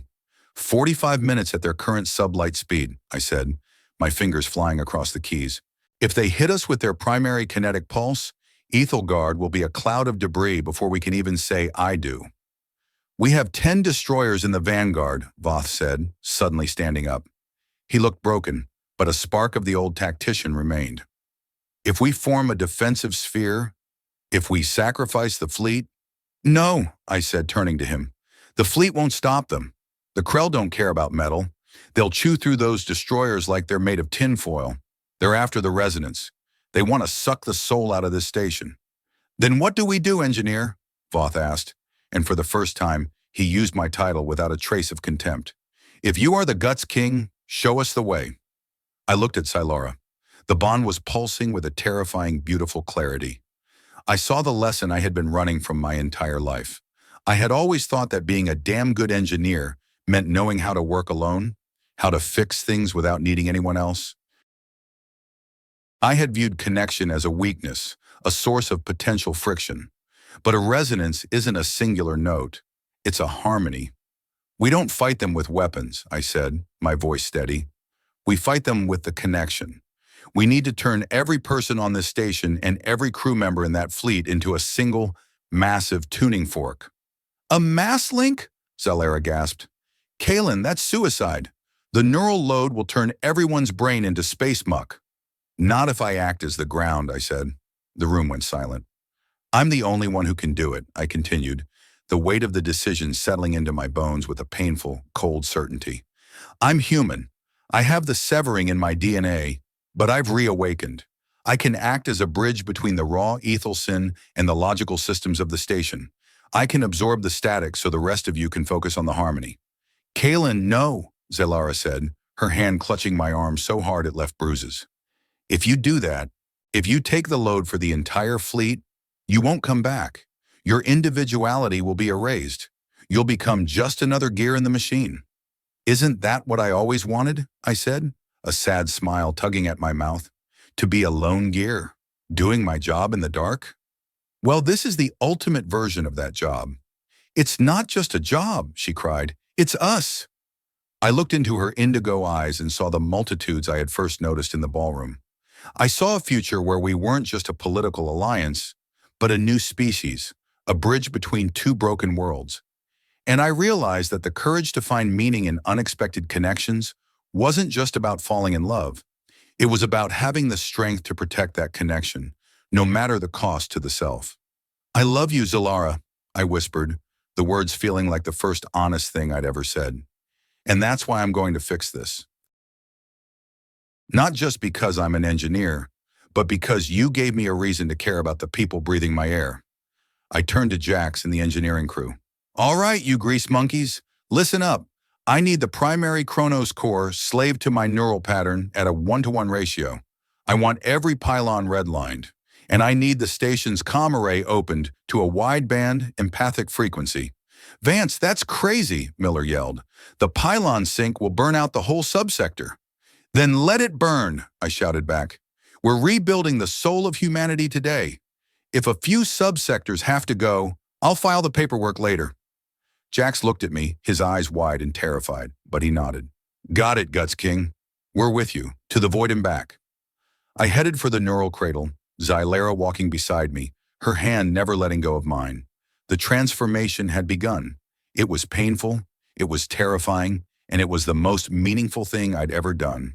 I was no longer a lone gear. I was the core. The walk back to the subneural hub felt like a funeral processional and a royal coronation all rolled into one. The corridors were packed with people, maintenance crews, soldiers, civilians in their evening wear. And as I passed, the ethel sin flared. I didn't just see their faces. I felt the sharp, jagged edges of their terror, the soft hum of their hope, and the profound, aching relief that I was there to do the one thing they couldn't. I was a walking conduit. Every time a Thalaxian brushed past me, a spark of indigo light jumped from their skin to my jumpsuit. The amber glow in my marrow was becoming a roar, a white-hot frequency that was threatening to melt my bones. Kalen, stop, Zalara whispered as we reached the heavy, reinforced doors of the hub. She pulled me around to face her, her indigo eyes searching mine for any trace of the man who had just wanted to fix a carbon scrubber 3 weeks ago. You are trembling. Your heart. It's beating at twice the human norm. I'm just redlined, princess, I said, trying to steady my breathing. Too much data in the buffer. I need to dump it into the station's grid before my head pops like a defective virocore. You are choosing to lose yourself, she said, her voice a fragile thread of grief. If you become the anchor for the entire fleet, the Kalen Vance who likes bad coffee and cynical jokes, he will be gone. You will be nothing but a frequency. I reached out and cupped her face. Her skin felt like silk and starlight. I looked at the bioluminescent vine patterns on her neck, seeing them not as alien markings, but as the beautiful, complex circuitry of a living soul. Zalara, listen to me, I said, my voice calm despite the storm in my chest. For years, I thought I was free because I was alone. I thought individuality was a shield, but it was just a cage. I wasn't living, I was just maintaining. Today I realize that my purpose isn't just to exist, it's to connect. And if I have to give up myself to save the us, that's the easiest engineering decision I've ever made. She leaned her forehead against mine, and the resonance between us spiked into a single, blinding note of absolute understanding. She saw the truth of it. She saw that I wasn't sacrificing myself out of duty or heroism, but out of a desperate, beautiful need to belong to something larger than a grease-stained jumpsuit. Then I will be the one who remembers for you, she whispered. I will hold the thread of Kaylin Vance in my heart, and I will never let it go. Keep it safe for me, princess, I said. I might need it later. I turned and walked into the hub. The chamber was already alive. Jax and his crew had stripped the panels off the primary neural array, exposing the raw, pulsing nerves of Ethelgard's AI. The fiber optic cables were thrashing like bioluminescent snakes, sensing the approaching hive mind core. We're ready, Vance, Jax said, his voice shaking. He was holding a high-capacity neuroshunt, his hands covered in the metallic lubricant of the cradle. The High Exarch's fleet has slaved their pylon arrays to our signal. They're waiting for the master sync. But man, the feedback, it's already spiking. Are you sure about this? You're a level 3 engineer, not a goddamn martyr. I'm the guy who's going to fix this station, Jax, I said, stepping into the neural cradle. Now plug me in before I change my mind and decide to move to the outer belt after all. I sat in the chair. The interface needles extended, their tips glowing with a fierce, expectant violet. I looked up one last time at Zelara. She was standing at the edge of the platform, her indigo eyes burning like twin suns. She raised her hand, a simple human gesture of farewell. The needles pierced. The world didn't just expand this time, it exploded. I was no longer Kaylin Vance. I was Ethelgard. I was the Obsidian Throne. I was the Silver Wing.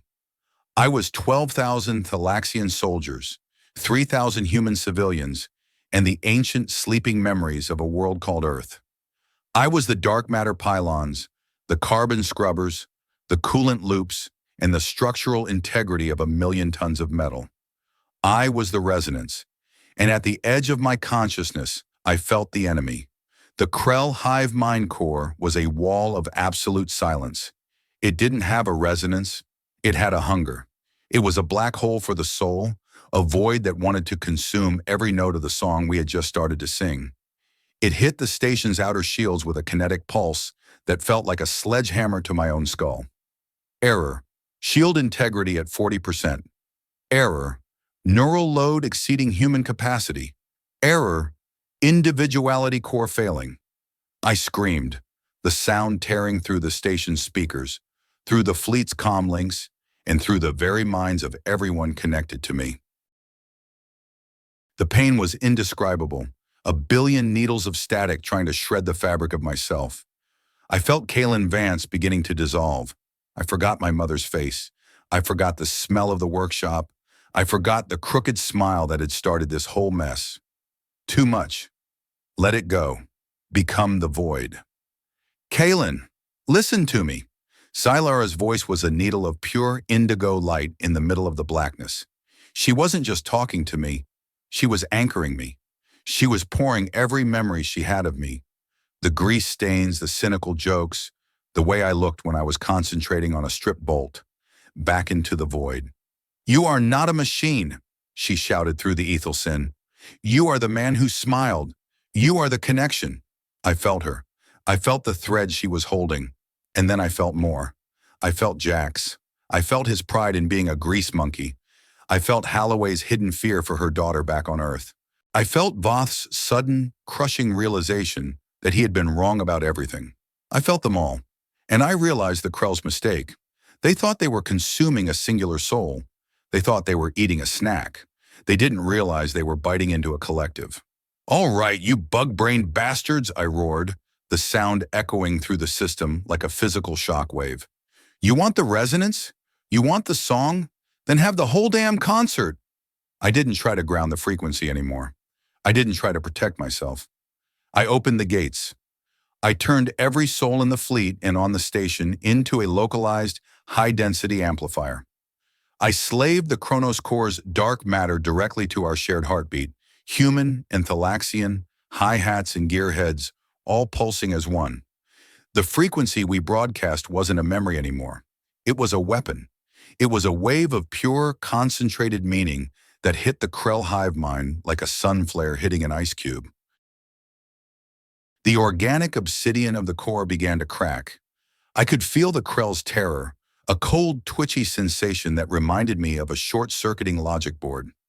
They couldn't calculate us.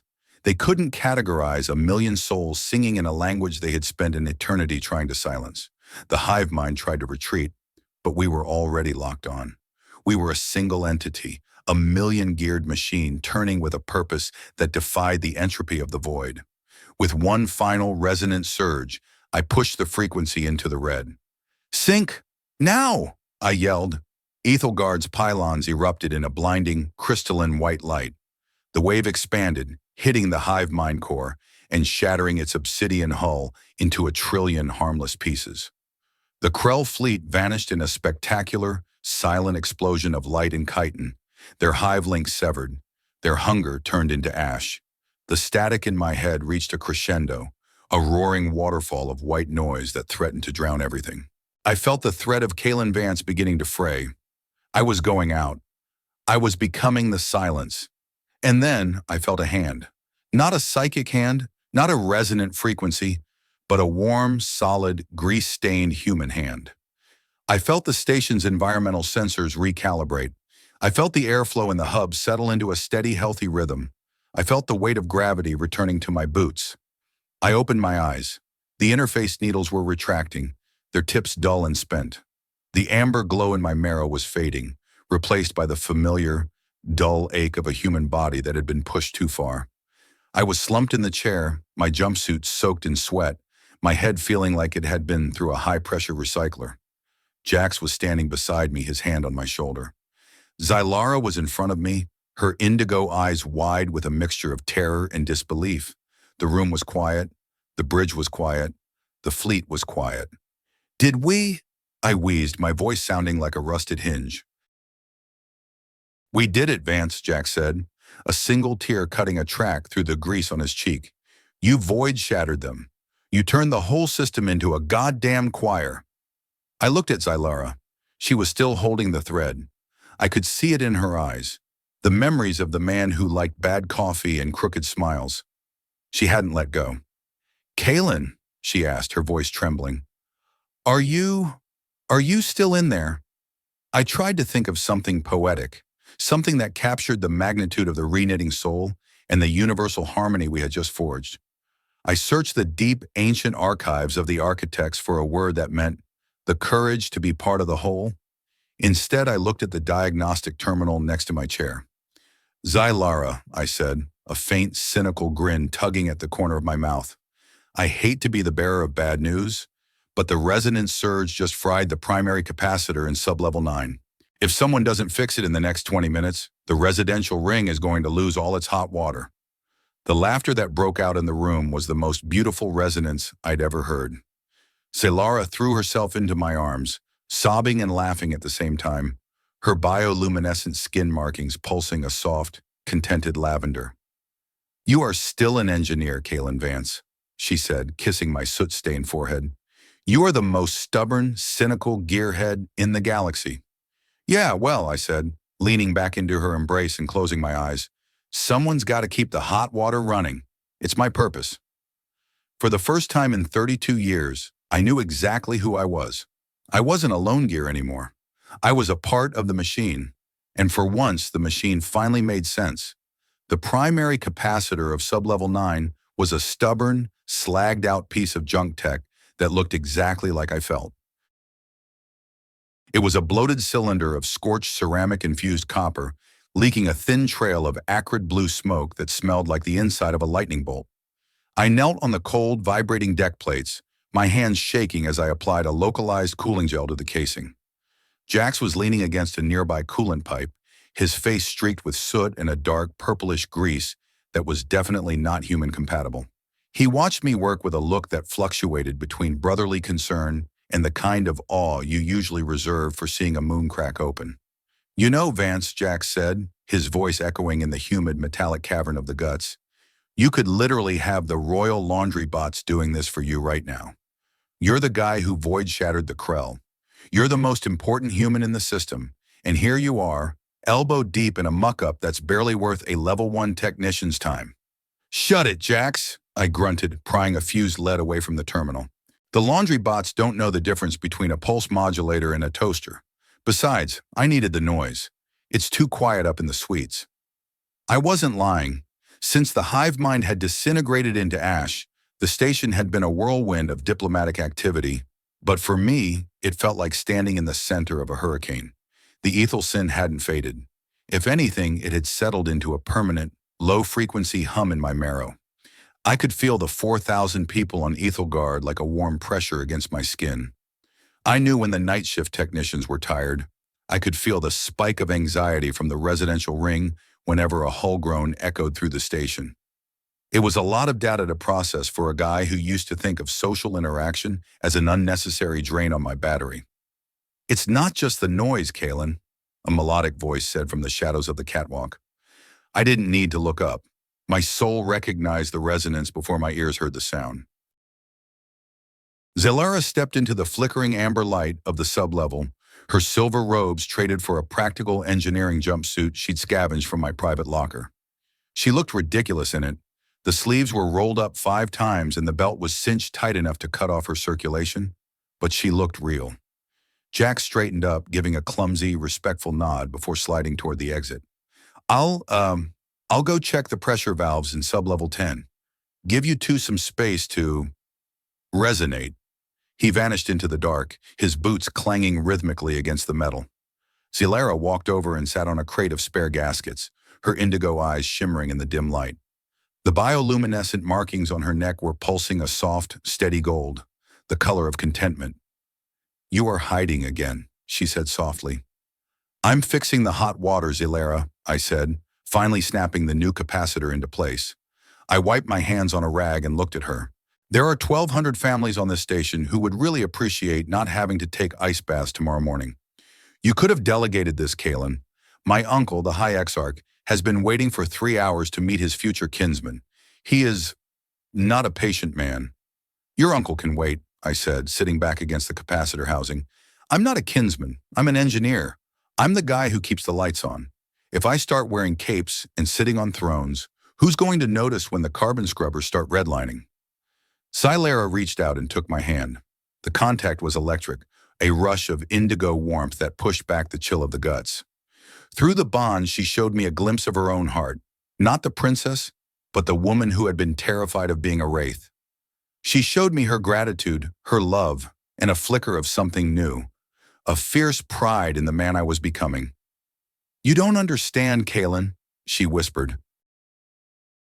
You think you are just fixing a machine. But look at the crew. Look at Miller. Look at the Thalaxian Vanguard. They aren't just following your orders because you saved them. They are following you because you've given them a reason to believe that we are not separate gears. We are a single, beautiful machine. I looked down at our joined hands, my amber glow against her indigo light. It looked like a nebula caught in a grease stain. I've spent my whole life being a lone wolf, Zelara, I said, my voice cracking. I like the silence. I like the fact that if I screwed up, I was the only one who felt the shock. Now, I feel everyone. Every little bump in the road, every broken heart, every stripped bolt. It's exhausting. It is the burden of the architect, she said, leaning her head against my shoulder. But you are not doing it alone. That is the whole point of the resonance. You ground the static for us, and we provide the power for you. The moment was interrupted by the high-priority chime of my comm unit. Vance here, I said, sighing. Kalen, it's Halloway. The administrator's voice was tense but not panicked. The High Exarch is on the bridge. He's seen the sensor logs from the battle. He's seen the human archives you unlocked. He's asking for a demonstration. A demonstration of what? I asked. I already blew up a planet-sized bug for him. What else does he want? A magic trick? He wants to see the master sync, Kalen, Zelara said, her eyes turning serious. He wants to see if a human can truly sustain the connection without the station's AI as a crutch. If you can prove it to him, then the treaty isn't just a piece of paper, it becomes a biological imperative. I stood up, pulling Zalara with me. I felt the weight of the wrench in my pocket and the weight of the universe on my shoulders. I realized then that my transformation wasn't a finished product. It was an ongoing repair. I was still learning how to be part of the whole, still learning how to let the noise in without letting it drown me out. All right, I said, squaring my shoulders. Let's go see the old man. But if he tries to make me wear a crown, I'm venting the bridge. He wouldn't dare, Zalara laughed, her resonance bubbling like a spring. He's seen what you can do with a steam pipe. The walk to the bridge was different this time. We didn't take the vents or the service lifts. We walked through the main thoroughfares of Ethelgard. The crowds didn't part out of fear anymore. They gathered out of curiosity. I saw humans and Thalaxians sitting together in the hydration lounges, sharing stories of the memory they had all seen, the stone circles, the song of the architects. When we stepped onto the bridge, the atmosphere was thick with a new kind of tension. High Exarch Thalos was a massive Thalaxian, even taller than Zylara, with skin markings that were a deep, ancient obsidian. He stood by the primary viewport, his hands clasped behind his back as he stared at the drifting wreckage of the Krell fleet. Administrator Halloway was there, standing tall, and even Miller was looking somewhat dignified, despite the fact that he was currently holding a data tablet upside down. Thalos turned as we approached. His eyes weren't indigo like Zylara's. They were a piercing, icy blue, the color of a dying star. He looked at Zylara first, a flicker of familial warmth softening his features. Then his gaze shifted to me. It felt like being scanned by a high-intensity laser. So, Thalos said, his voice a deep, gravelly rumble that seemed to vibrate the very deck plates. The engineer, the human who found a soul in a scrap heap. I'm Kalen Vance, I said, refusing to blink. And I prefer specialized system specialist, if we're being technical. Thalos let out a sharp, barking sound that might have been a laugh. Insolence. A human trait that has apparently survived the centuries. Voth claimed you were a parasite, a biological glitch. But my sensor officers tell a different story. They tell of a frequency that shattered a hive mind core, a frequency that felt like home. He stepped closer, the resonance from him hitting me like a wall of cold air. Through the bond, I felt Zalara brace herself. She was my anchor, but I was the bridge. I felt the severing in my DNA, that ancient, cold logic, trying to push back Thalos's energy. It wanted to be separate. It wanted to be safe. I didn't let it. I leaned into the noise. I opened the gates I'd forged in the neural cradle. You want to see it? I asked, my voice gaining that resonant edge. Then listen. I didn't need a machine. I didn't need the Chronos core. I reached out through the Ethel Sin, connecting to Zylara, then Jax in the guts, then Halloway on the bridge. I wove their heartbeats into a single pulsing thread and offered it to the High Exarch. The resonance flared. For a second, the bridge vanished. We were standing in the stone circle of Earth's ancient past. We were the architects, looking up at the stars and seeing not distance, but connection. We were the song that knit the void together. Thalos gasped, his obsidian markings flaring a brilliant, blinding white. He stumbled back, his eyes wide with a terrifying realization. It is real, he whispered, his voice trembling. The prophecy of the pure was a lie. We were never meant to be alone. We were meant to be the memory keepers for a race that had forgotten its own name. He looked at me, and the icy blue of his eyes had turned a soft, humble lavender. He didn't bow, but he inclined his head, a gesture of absolute recognition. Kalen Vance, Thalos announced, his voice carrying through the bridge and out into the fleet. The Thalaxian hegemony acknowledges the bond. The severing is ended. Ethelgard is no longer a relay station. It is the first sanctuary of the new resonance. A roar of approval erupted from the bridge crew, a mixture of human cheers and Thalaxian resonance hums. I felt the wave of it wash over me, a tidal pool of shared purpose that finally felt like it belonged. The conflict with the traditionalists wasn't over. There would be skirmishes, political battles, and a lot of ruffled feathers back on the Thalaxian homeworld. But Voth was a shadow now. He was a man who chose to live in the dark when the sun had already risen. Later that night, as the twin moons of Kronos drifted across the violet clouds, I stood alone on the observation deck. The amber glow in my marrow was soft. a companion rather than an intruder. I looked at my reflection in the reinforced glass. I still looked like a gearhead. I still had a smudge of grease on my chin. But the eyes looking back at me weren't cynical anymore. They were open. I had spent 32 years thinking my purpose was to keep the machines running so I wouldn't have to deal with the people. I had been wrong. The machines were just the bones. The people, the connection, the resonance, that was the soul. Kalen? Zylara was standing in the doorway, her nebula-colored hair loose around her shoulders. "The hot water is running in Section 7, I said, a genuine smile finally reaching my eyes. "Purpose achieved." "Only the first of many, my love," she said, walking toward me. I realized then that the courage to find meaning in unexpected connections wasn't a one-time event. It was a daily choice, a daily repair. And as I pulled her close, I knew that no matter what strip bolts or red-line cores the universe threw at us, we had the right tools for the job. We were the resonance, and the song was just beginning. The Great Hall of the Ethelgard Station, once the site of a stiff, suffocating gala, had been transformed. The crystalline chandeliers were still there, but their fusion cores had been tuned to a frequency that bathed the room in a warm, amber and indigo light. There were no longer 17 different atmospheric mixtures being pumped through the vents. There was only one, a rich oxygenated blend that smelled of the redwood forests of Earth and the rain blooms of Thalax. I stood at the high dais, wearing a uniform that Jax had spent 3 days improving. It was still the midnight blue of the engineering corps, but it was lined with Thalaxian silver thread and bore a single insignia on the collar, a flux wrench overlaid with a stone circle, the master consort of the new resonance. I felt like a total void drifter in the fancy duds, but for the first time, I didn't feel like an imposter. Administrator Holloway stood to my left, looking sharper than a new Vero blade. Director Miller was to my right, actually wearing a smile that didn't look like he was passing a kidney stone. And filling the hall were the people who mattered, the grease monkeys from the guts, the Thalaxian warriors who had traded their energy halberds for diplomatic duty, and the thousands of civilians who had lived through the re-knitting. The music started, not the haunting, lonely harps of the first gala, but a rhythmic, pulsing harmony of human cellos and Thalaxian resonance tubes. It was a song that felt like a heartbeat. Then she appeared. Zylara walked down the center aisle, and the room didn't fall silent. It erupted in a soft, resonant hum, a collective ethel sin that connected everyone in the hall to the woman who had dared to see the soul of an engineer.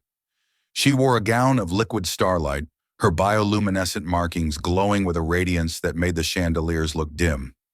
She reached the dais and took my hands. The resonance between us spiked, a golden bridge of pure understanding that made the rest of the universe fade away. "Kalen Vance," Zylara said, her voice clear and certain.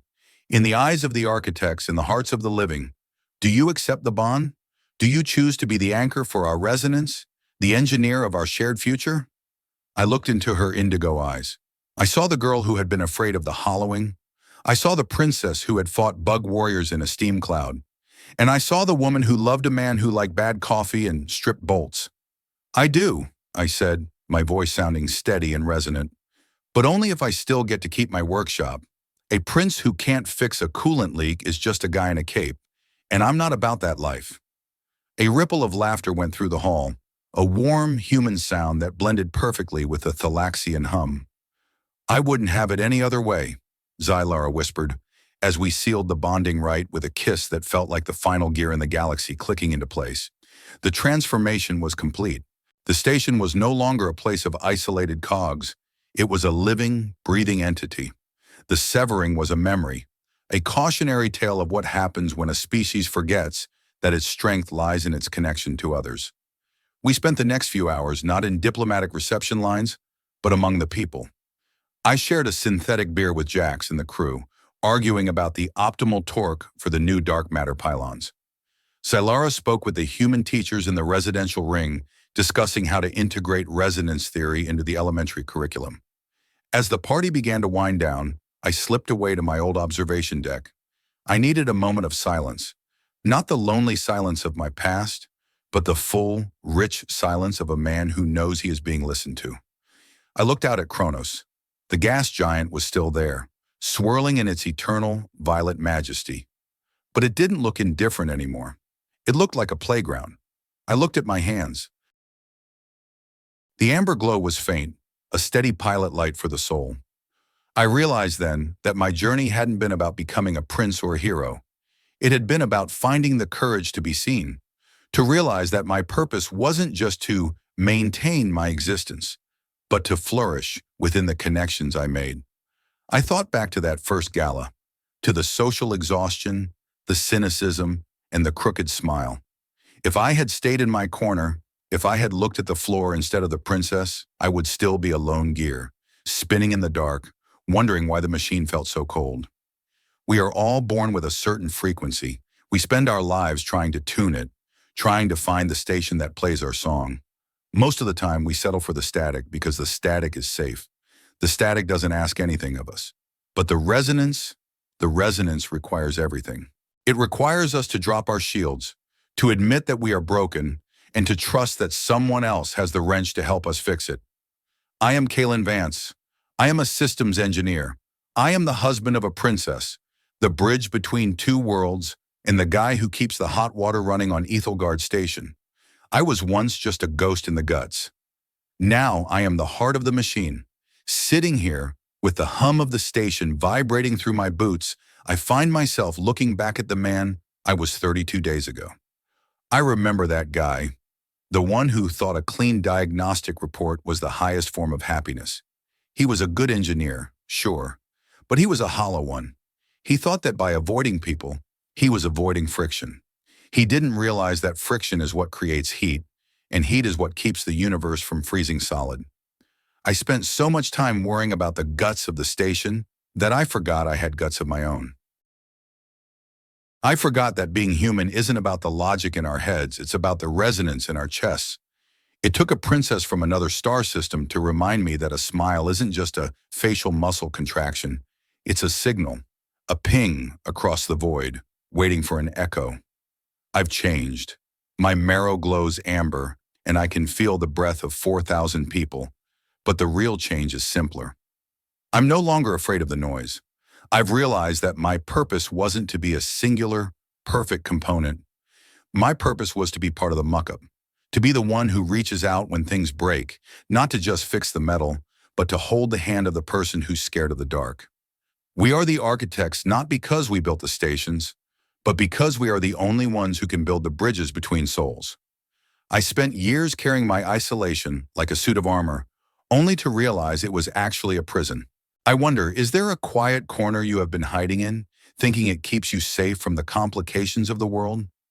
What would happen if you stopped looking at the floor and gave a genuine, unpracticed smile to the person across the room, even if you're terrified of what might resonate back? Zalera joined me at the viewport, her hand slipping into mine with the familiar ease of a perfectly calibrated joint. Together, we watched the lights of the station dance across the violet clouds of Kronos, two souls finely tuned to the same frequency. I took one last look at my old worn multi-tool, then tucked it back into my belt, ready to fix whatever the new dawn decided to break.